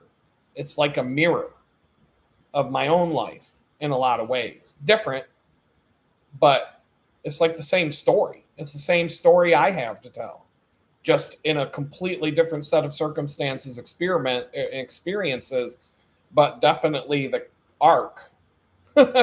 I'm just waiting for the success, like the happy ending part of my story arc, so I can write my book. But I'm not there yet. So, but helping a guy write a book or 3 books, I'll pick up some skills and some things and some knowledge that'll help me write a book when it comes time.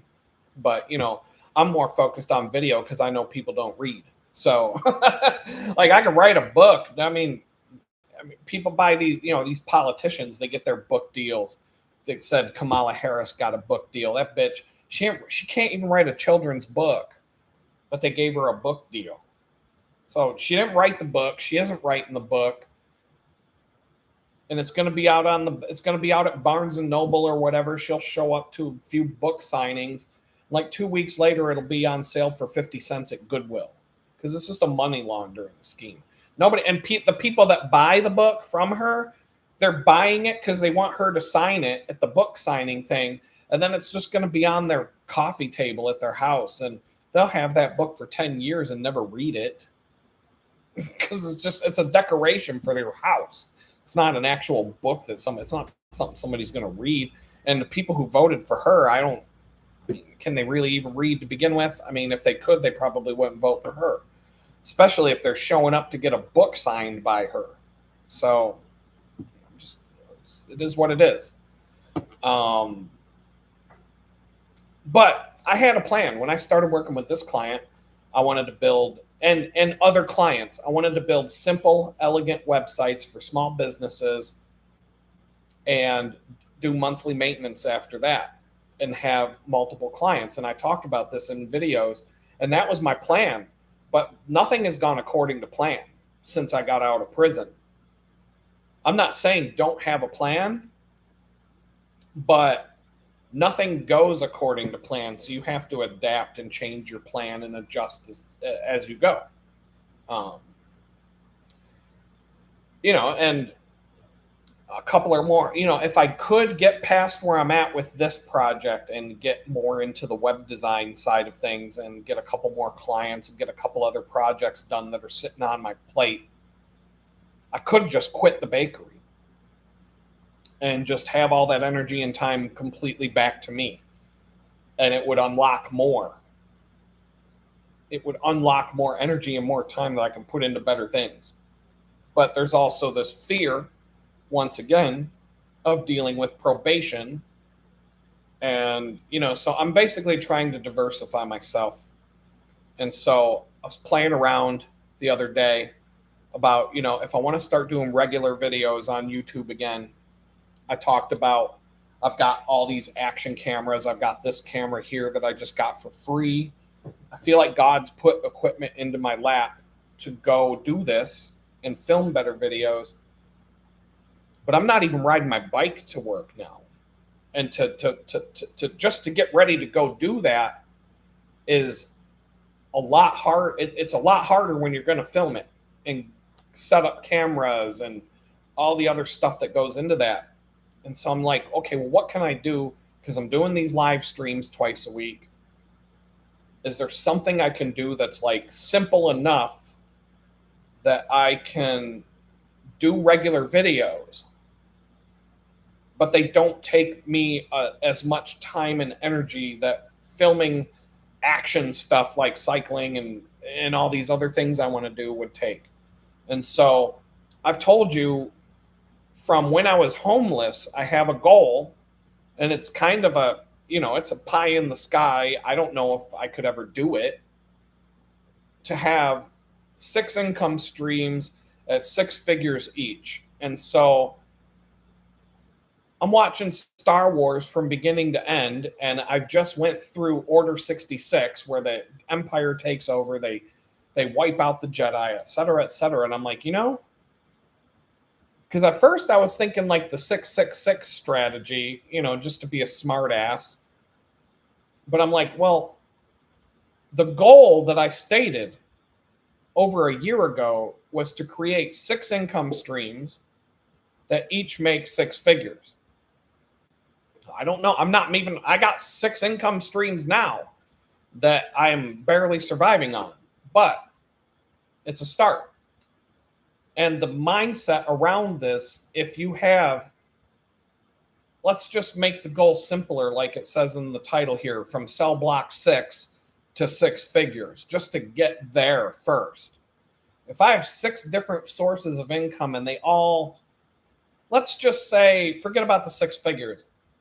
If I had 6 sources of income that were each enough money to survive on, if each one of the sources of income was enough to pay my rent and my bills for the month, but I had 6, then I could get fired from one of them. I could lose one of them. I could get my head, I'm like a hydra at that point. I've got 6 heads. And if you cut off one of the heads, I've got 5 more. You can't kill me. But if I go and get a 6-figure job in corporate America again and go back to that life, now I'm wearing the golden handcuffs and I've got one job and one person or a handful of people, but I have one job that holds my entire life and destiny in their hands. And if anything goes wrong, let's just say I work from home remotely and they tell me I got to take an experimental shot and I say no, then I lose that job and now I'm broke and I'm about to be homeless again. But if I have 5 other sources of income, I could be like, go eat a dick, walk away with my middle finger in the air, and have 5 more sources of income. And my head will grow back and I'll have 6 heads again. But in the meantime, I ain't got to go on unemployment, food stamps, and all that crap because I've still got the 5 sources of income. I've still got 5 heads on the beast. So, Order 66, executing Order 66. I had to come up with a thumbnail design that'll grab people's attention, but this is too many words. The best YouTube thumbnails are billboards. They have like 4 words. I would say 6 words at the most. This is 1, 2, 3, 4, 5, 6, 7, 8, 9, 10 words on a YouTube thumbnail. Might be too many. I don't know. But the concept here, if I do this,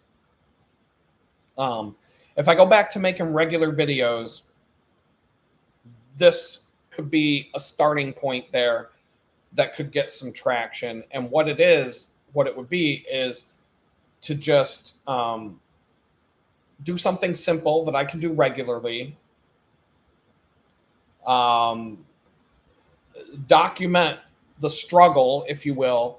Here's what I'm going to do to reach that goal. I don't know if I'm going to reach it. It's kind of like going back to being homeless.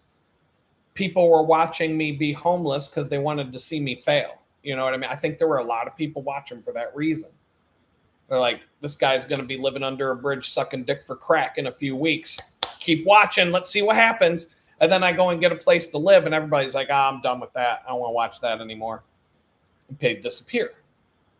And so I'm thinking now, I've got this goal to get from cell block 6 to 6 figures and to go from there 6 income streams, 6 figures each. How do you even do that? I don't even know.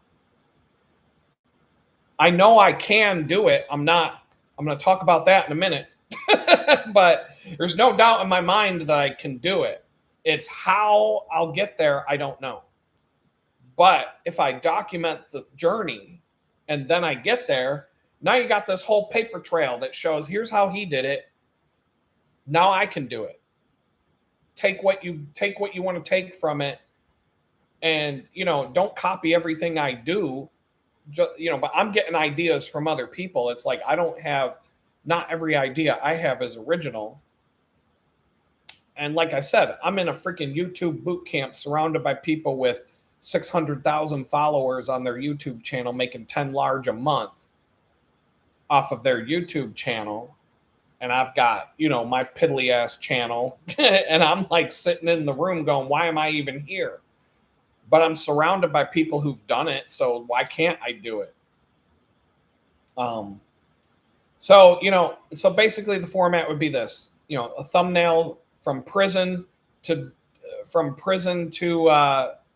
I like the Star Wars theme. So I went from my prison jumpsuit to my Jedi uniform. I go from being a orange criminal in my orange jumpsuit, cell block 6, to being a Jedi, even though Jedis aren't supposed to make money and make 6 figures. But you just kind of have to use your imagination here. I'm not allowed to carry around a lightsaber either, so I have to make up for it somehow. I'd go to prison for 10 years if lightsabers were real and they caught me with one. It would be just like having a gun as a convicted felon. So I'll take the 6 figures instead. If they can use the Force to move, if I can lift rocks and make things float with the Force, then I should be able to get money to come to my bank account with the Force. So basically document this process in small chunks. Maybe I got to get a better camera, or use the cameras I have better, a backdrop, a nice microphone, and it'll improve the live stream as well. I got to get some hard drives now that Black Friday. Oh, by the way, if you're wondering what that Amazon link is at the top of the chat, that is the affiliate link. That if you go to Amazon, you click on that link. Black Friday, all the Black Friday deals are up. So if you're going to go shop at Amazon, click on that link. And then if you buy something, I'll get like 20 cents dropped in my chicken bucket from my Amazon chicken bucket, whatever. So it doesn't cost anybody anything. That's why it's there. I would put text with it, but that's the space I get for the pinned comment on YouTube. I can only pin one line of text. So I can't say what it is. I can just post the link and there it is. If I post anything else, you're just going to see ... and you won't be able to read it. So that's why that's there. The reason I'm bringing that up is because Amazon's got my hard drives on sale again that I missed the last time they had a deal. And I'm getting my YouTube payment tomorrow. So I might upgrade my hard drives so that I can back up video files and get if I get the hard drives that are on sale, I'll get them for like half off, and I won't have to buy hard drives for at least a year. And that's if I'm banging out videos left and right. So a microphone, a camera, I have cameras, but lighting, backdrops, like if I can make it a little more professional and I don't have to spend a ton of money. Short, quick, this series, if I'm going to do Executing Order 66 as a series on my channel, this is going to be like short, quick attention span videos that are recorded at my desk, talking about how I plan on reaching the goal and what I'm actually doing step by step to get there. Anywhere from 5 to 15 minutes and capping it. Like none of them would be more than 15 minutes. Like I would actually make a time limit and say it must be short attention span theater because that's what will break. That'll help me with the algorithm. And if the content's good, I'm going to edit, but I can record my screen. So like I can show you some of the tools I'm using to plan things out.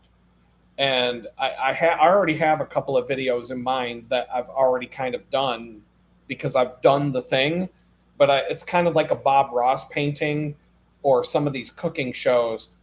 They'll cook the dish before they film the show, and then they'll cook the dish halfway before they film the show, and then they'll start with a blank pan, right? And so Martha Stewart will sit there and put all the ingredients in the thing, and then she grabs one that's halfway done so that you don't have to, and then she puts that in the oven and magically, boom, she pulls out one that's done. Like camera trickery and bullshit. So I can basically do some stuff and then document what I did. And so like it could be anything. It could be setting goals, creating to-do lists, the tools that I use, Miro, showing you how to use Miro, showing you how to use Notion, showing you how to use Evernote, showing you how to use Workflowy, showing you how to use, there's another one, why the hell can't I think of it, Atlassian Trello. And ClickUp is another one, like productivity tools and like how I'm organizing my thoughts around this because I don't have time to do what I want to do. So how am I prioritizing all this crap and thinking it through? And I do have a method to the madness, but I also have to be, like I was saying before, it's good to have a plan, but you also have to be able to crumple your plan up and throw it in the trash, because if you show up to take a picture of the sunset, it doesn't matter how well you planned it out. If it's cloudy out and it's going to rain, that pretty much put the kibosh on your sunset picture. But what are you going to do? You're going to turn around and go home, or are you going to throw away the plan that you had and walk around with your camera and try to find something out of that situation to take home with you as a photographer? So, I can teach these lessons in small doses, and doing a 15-minute video is pretty easy, relatively speaking. But with the editing and what I want to do, I'm doing a live stream for 2 to 3 hours twice a week. doing a 15-minute video that's edited well with better production value, I could be in a rhythm 4 to 6 hours a week easily, depending on how, and that really depends on how good I want to make it.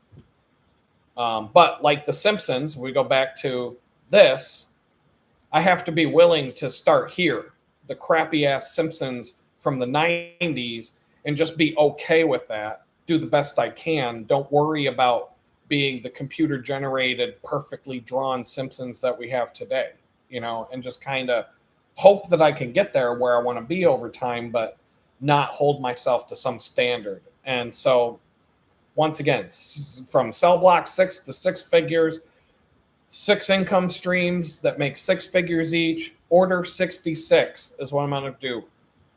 I think, maybe. I'm not even 100% sure, but I was screwing around. This was the thumbnail I came up with when I was messing around with it for an hour. And it's not even perfected, but it's good enough to show you guys. And but people are thinking, I talked about this before, but people are like, oh, that's a lofty goal there, Adam. How are you going to do that? Why don't you, like so many people, blue collar mentality, and I'm not making fun of blue collar jobs.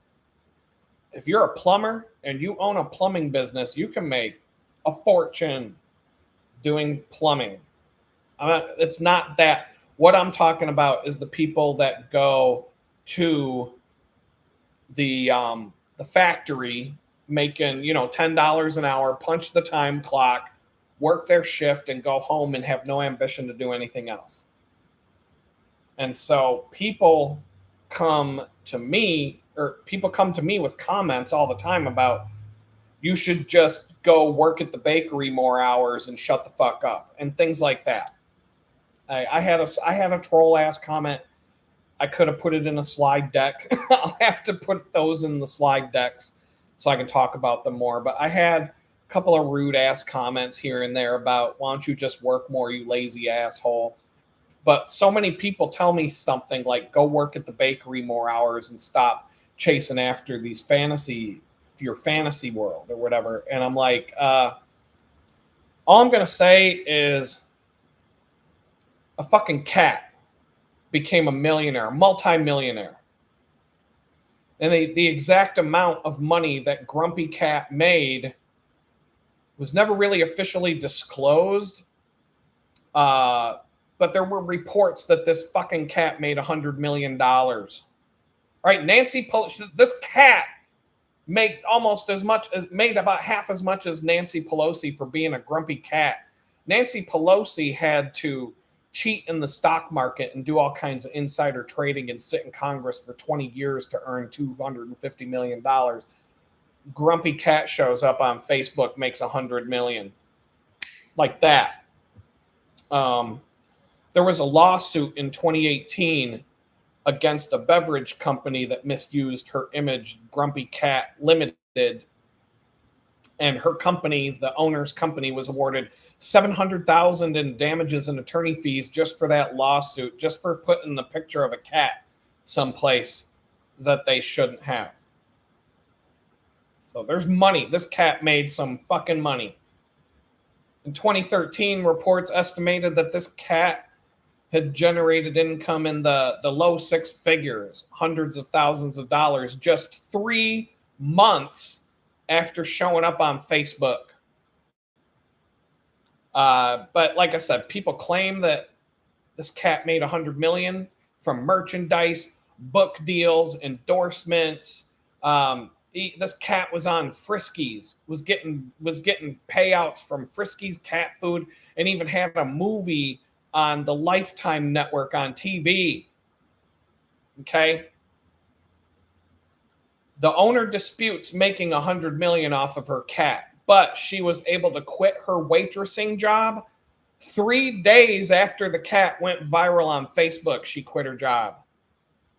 You're all telling me, or not you, but people are leaving shitty ass comments telling me to stop trying and go work at the bakery and just deal with the fact that you're a broke ass loser and you'll never be able to do anything better than a shitty ass minimum wage job for the rest of your life. And I'm like, fuck you. A cat made $100 million for being a fucking angry cat. And you're going to tell me that I can't do better? Get the fuck out of here. And I don't need 100 million. I don't. I'm just saying, if a cat can go out and make millions of dollars, there's no reason that you or any of you watching this movie can't go out and do the same thing. A fucking cat. A cat can do it. So there's no reason you can't. Grumpy Cat had a manager. And the manager estimated that the cat made around 100 million in total revenue. But no, you know that nobody's going to be public about this, and Grumpy Cat's no longer among the living. But this fucking cat generated so much money that the person whose cat this was never has to work again a day in her life. Her children will never have to work a day of their life. The grandchildren and the great-great-grandchildren will never have to work, ever. Because a fucking cat made $100 million. So don't tell me that I'm chasing after some bullshit that can never happen, because I'm going to turn around and be like, a fucking cat did it. And I'm going to talk, I got more. I got 20 more, at least, to add to my slide deck of you're full of shit. I'm just over it, man. Forget Fancy Feast, man. This cat was living large. $100 million cat. This cat was eating filet mignon every fucking day in a $10 million mansion. But you're all telling me to have no more ambition than to go be a broke ass Walmart greeter for the rest of my life, so that when I come home, I can't afford to eat anything but some fucking cat food. While a fucking cat is eating filet mignon in a mansion every day. So your comments are never going to have an effect on me, because if a cat can make $100 million, there's no reason why I can't figure out how to make six figures. I'm not even trying for I'm not even trying for a 100 million or even a million at this point. I'm just trying to get 100 grand. Like, I just want to be a thousandaire at this point, let alone a multi-millionaire with $100 million in the bank. I just don't want to be some broke ass Walmart greeter coming home to a bowl of cat food because I'm so fucking broke that I can't even pay my bills. I got to choose between a bowl of cat food and some ramen noodles. And that's my protein right there. Like, forget it. So, am I on the right path?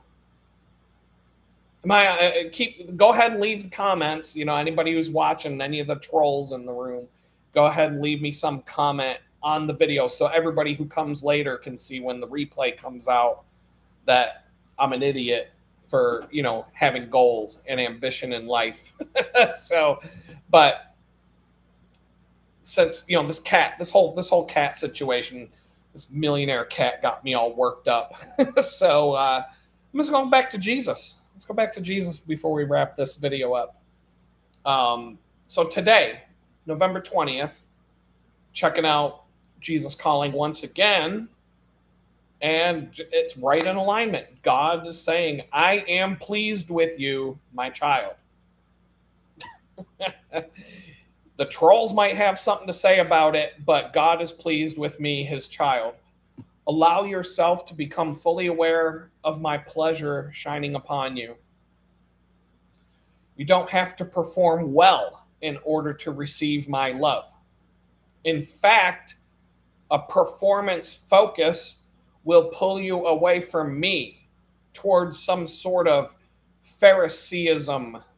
You'll be like the Pharisees that Jesus rallied against back in his day.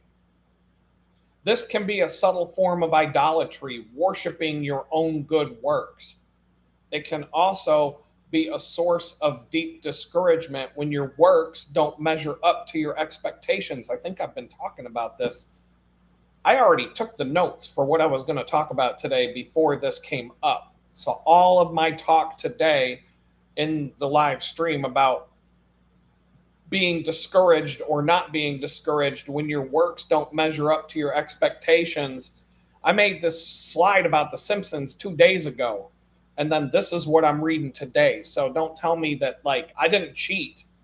I didn't read this first and then create the slides. It's just, this is how it's lining up. It's how the magic works when God's talking to you. You just know that you know that he's talking to you. At least that's how he talks to me. It's synchronicity. And when weird things don't happen, I feel like something's wrong. But when weird things like that always line up or just match or just fall into place or just random stuff, people at the bakery, they're like, Adam, you've never had a normal day in your life, have you? And I'm like, no, never. Not one day in my life has been like a regular person. And it's not what I wanted. I didn't sign up for that. I wasn't like a little kid going, I hope I have some crazy batshit crazy life where every day you have no idea whether I'm going to be sitting in a mansion having dinner with somebody or sitting in a prison cell eating ramen noodles and mystery meat. Like, I don't know, like, what's going to happen from one day to the next. And I've never had a normal day in my entire life, not once, ever. And sometimes I don't like that, but it is what it is. It's what my life has always been. And so, yeah, this thing lined right up today. A performance focus will pull you away from me. You'll be like the Pharisees. It could be a subtle form of idolatry, worshiping your own good works. You know, I'm just letting it flow from God. The book covers that I showed you,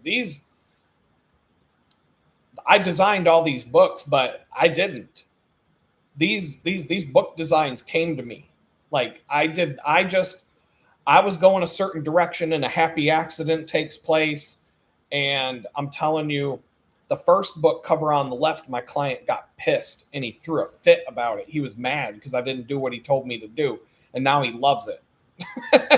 The second book cover was completely not by accident, but it just fell into place and it matches right up with the book. And the third book cover was another thing that just magically fell into place, and we're using it for something else. But I didn't do that. I'm not bragging it. Like, I don't even consider that to be my work. It was just God did it through me. I didn't really.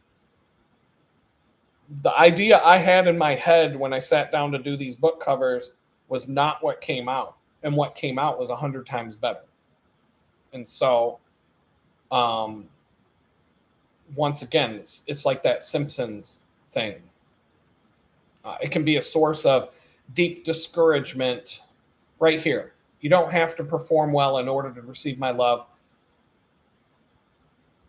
It can also be a source of deep discouragement when your works don't measure up to your expectations. And when you're an artist for a living, a video producer, an artist, a graphic designer, whatever it is, you do paintings, you're Bob Ross, and you're painting happy trees or whatever you do.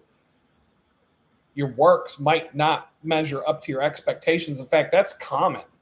That's pretty much all the time. I'm pretty much never happy with what I do, ever. Even the book covers, I can look at those 3 book covers and be like, oh, I got to fix this, got to fix that, tweak this. That typography is a little off.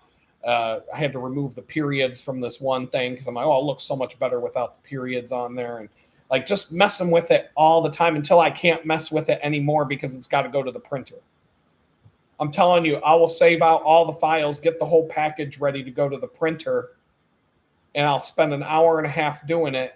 And I'll see something right before I send the email. And I'll be like, oh, got to go back, fix that, re-export the file, blah, blah, blah, blah, blah, and go through the 10 steps to get it resaved again. Just to, like, because I found something. And eventually you're just like, all right, I don't even have 5 more minutes to spend. I got to send it now. And then when it comes back from the printer, I'm going to be like, oh, I'll find a mistake. Somebody's going to find a mistake. Every book I read in prison, I read 250 books while I was in prison, and I guarantee you I found typos and mistakes in every single book that I read. That's why they have first edition, second edition, etc. when you get a book, like when Stephen King puts out a book and you get the first edition and it's a hardcover and it's got the jacket, and you go to the book signing and you get it signed and you keep that on your shelf, and you keep it in a plastic bag or whatever you do to protect it because it might be worth something someday.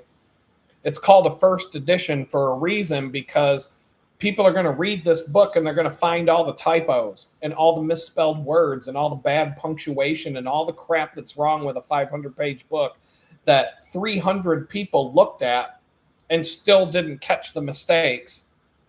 And then they're going to have to do in a second edition where they fix all that crap. And then the second edition comes out, people read it and they find all kinds of crap wrong with it.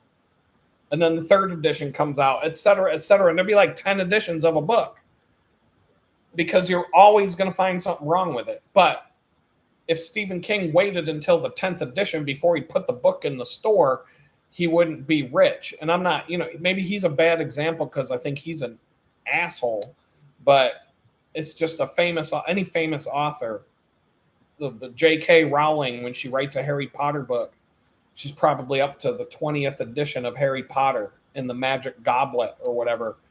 And because she probably finds mistakes in the books to this day that she's revised 50 times until she just finally says, I'm done. And an editor goes and does that. But you're always going to find something wrong with it. And so once again, that perfect is the enemy of done. Jesus and God will make something perfect, but we won't. We won't. And so I think that's really all I had for today, to be honest, out of the I'm seeing, like, I'm sure I got things, but I kind of need to go to the grocery store, and it's 8:00 and I'm wearing shorts. It is like 90 degrees. I don't wear shorts when I go out in public, only because I like pockets. So I got to get my jeans on. I'm looking rough. I'm feeling rough today, but I had enough energy to do this. And, but it's been a lot of fun. I like your comments. Thank you all for showing up with that. We've had 10 people the whole 2 hours. So that's pretty cool. The OGs are in the house. And the reason why I think I want to do some short, easy to do videos, easier than filming bike rides and editing that into something, which I still want to do, is because I want to try and trick the algorithm into lifting the shadow ban, bring some people into the fold, and, trolls included, go back to getting, 3,000 views on a video and having to deal with all the negative comments along with it. Whatever, it is what it, not like I haven't done that before. And that's never going to end, especially when you're a piece of shit convicted felon and everybody wants to make sure that everybody watching the video knows this. I don't think that, having a thumbnail of me in an orange prison jumpsuit is going to really be, anybody who's going to come and try to point out I'm a convicted felon will be like, yeah, that's why he's wearing an orange jumpsuit in the picture, you dumb motherfucker. But it's what it is. They're still going to show. But I have tricked the algorithm a few times since the shadow ban took effect. And I've noticed certain things. And part of it is having a good thumbnail, but also something that holds people's attention. And if I can come up with some, I don't think I'll swear as much in these videos because this is who I am. I'm a pirate. I should be, if I could make a living sailing around the world on a freaking pirate ship with a wooden peg leg and an eye patch, that would be my job. That'd be my dream job. I'd fit right in with everybody. But that's just not what we can't really do that anymore. And so I got to find something else. And but maybe the videos, because I've got a purpose to them. I'm going to narrate instead of winging it. So it'll be a little more scripted. I'll do some screen recordings. It won't really be my face a whole lot, except for, to introduce 15 minutes at the most. That's hard to tell a story in that amount of time. So it's got to be small pieces. Here's how to do this. Here's how to do that. I already know what the first video will be. I just have to kind of figure out the format in terms of, do I get a better camera and a better microphone and just eat it along with the hard drives? Even though I'm trying not to spend money, I want to keep money in the bank because I don't even know what my car is going to cost to get fixed. But some money stable. I was broke as a mofo last week. And then things flipped this week, which I knew that, it was all in the works. It was just, I had to go like 3 or 4 days juggling $20 from one bank account to the next because I was going to bounce a check if I didn't. And now I'm okay. All my bills are paid for this month, all paid. And I've got enough money to pay rent, and I've got enough money to fix my car, and I can get the hard drives. And I would still be okay.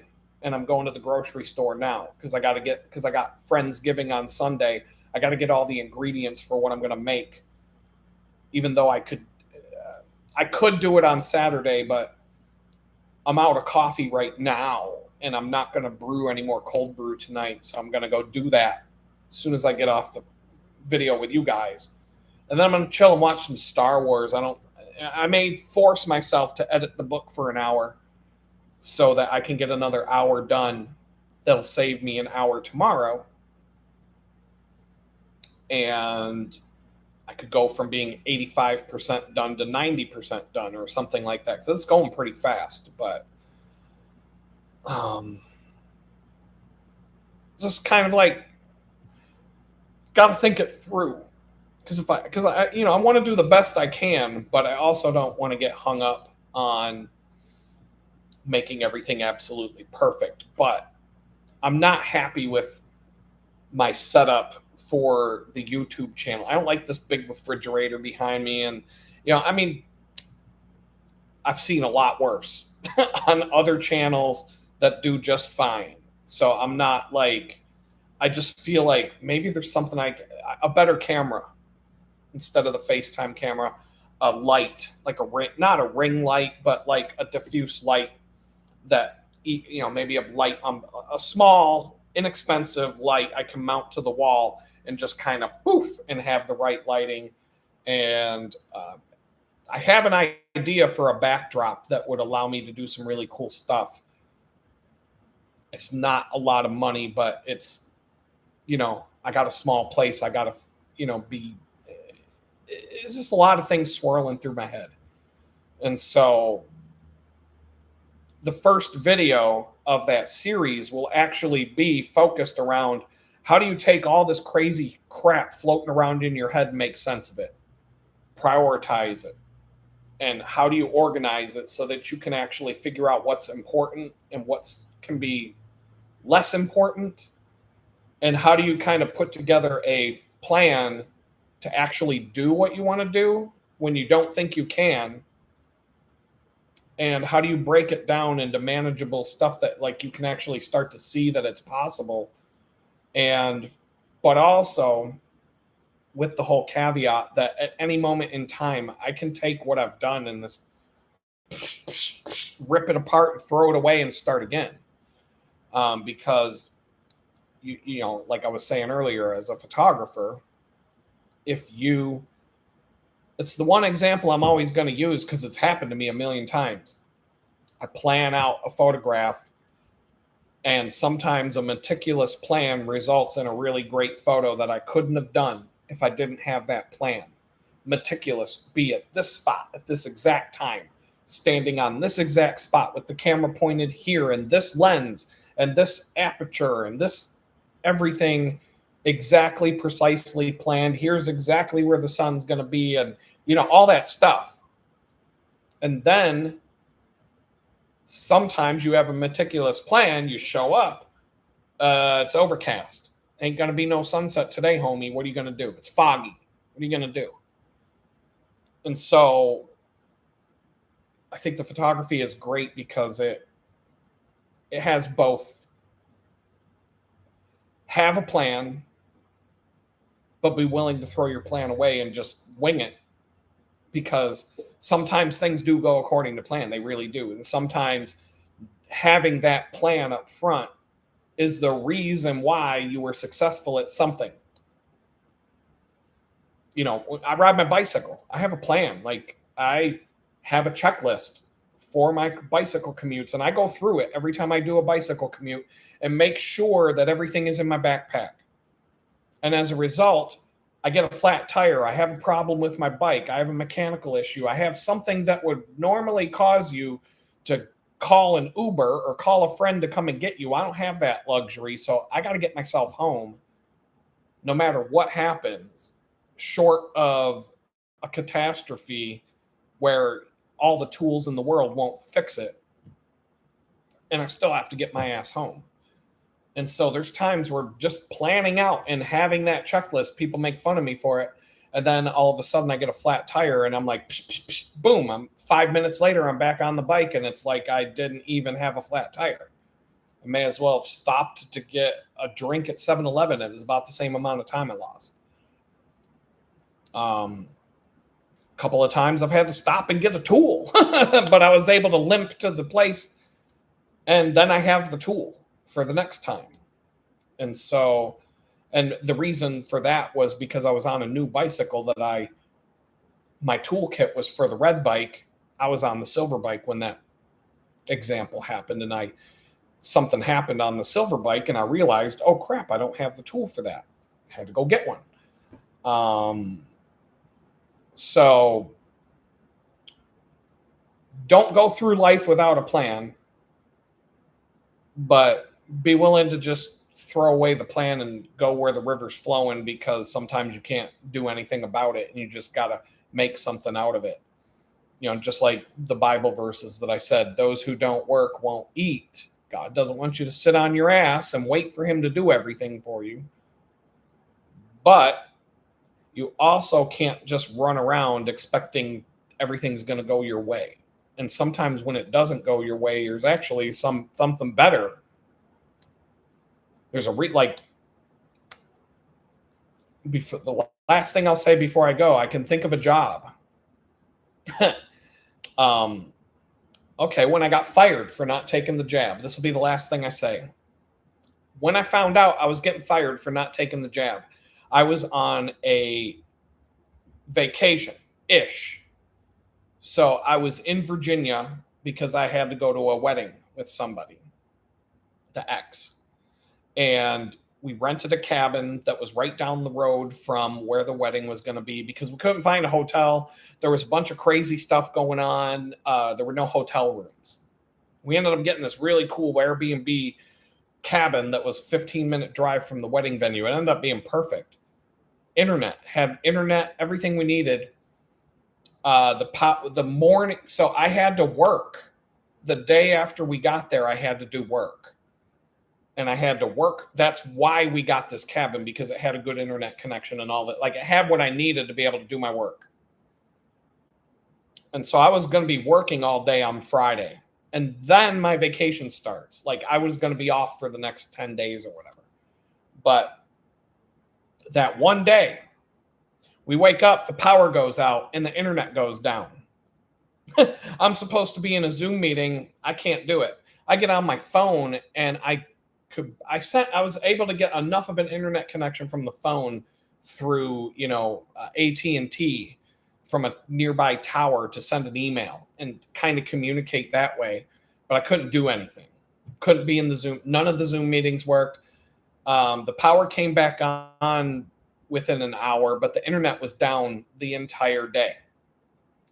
I could not be in any Zoom meetings. I couldn't do anything for that job. Nothing went my way. And I was getting irritated. I was mad about it because I thought, this is my job on the line. And I said I would do this and that and the other thing. And I'm not there. And I'm supposed to give a presentation that I can't give and all this and that and the other thing. So I was upset. But at some point during the day, I was like, you know what? Fuck it. I just went and laid out on the hammock in the backyard Said I didn't care. Like, there's a reason why the internet's not working today. I'm just going to roll with it. I gave up. I had a plan of what I was going to do. I had to throw that plan away and just go lay out on the hammock and take the day off. I'm like, whatever, I'm done. I can't do anything, so may as well not. Monday morning, I get a phone. We're on the Blue Ridge Parkway on an overlook, and I get an internet signal and a phone signal, and there's a message. Call me, Adam. As soon as you get this message, I need to talk to you. It's my boss. I call him up, and he goes, and I'm on speakerphone. My ex sitting right there. He's like, yeah. He's like, I know that I told you a few weeks ago that we weren't going to do that. We weren't going to be firing people for not taking a vaccine. And I know that you're not going to do it. And, I know that you've got some pretty strong feelings about that and blah, blah, blah. We've had this conversation. You don't want to join the quote unquote Jim Jones Kool-Aid cult with the vaccines. And, I respect that, Adam, but the company's made a decision that we're going to give you until a week before Christmas, and then we're going to have to let you go unless you want to show your vaccine card. And I'm like, all right. I said, well, don't expect me to do any work between now and then, but you can keep paying me if you want. And that's how it went. And I look over at my ex and I'm like, that's why the internet went down on Friday. Why should I have busted my ass working all day on Friday, doing this banger of a presentation and getting, all the accolades and all the hard work and all that, when I could have just been laying out in the hammock all day with no internet, not giving a flying fuck, because on Monday they were firing me anyway because I wouldn't take the shot. So who cares? So when things don't go according to plans, sometimes it's for your own good. And that's an example of when, and I kind of like I said, halfway during the day, I'm like, I was fighting it, trying to go upstream in the river in my canoe, and I wasn't going anywhere. I was going downstream, just downstream slow. So I finally just said, fuck it. I laid in the hammock and let the current carry me down the river. And I ended up in a good place. And yeah, I lost my job, but that situation ended up working itself out over some months. And it was a good, up until I fucked it up by going to prison, everything was great.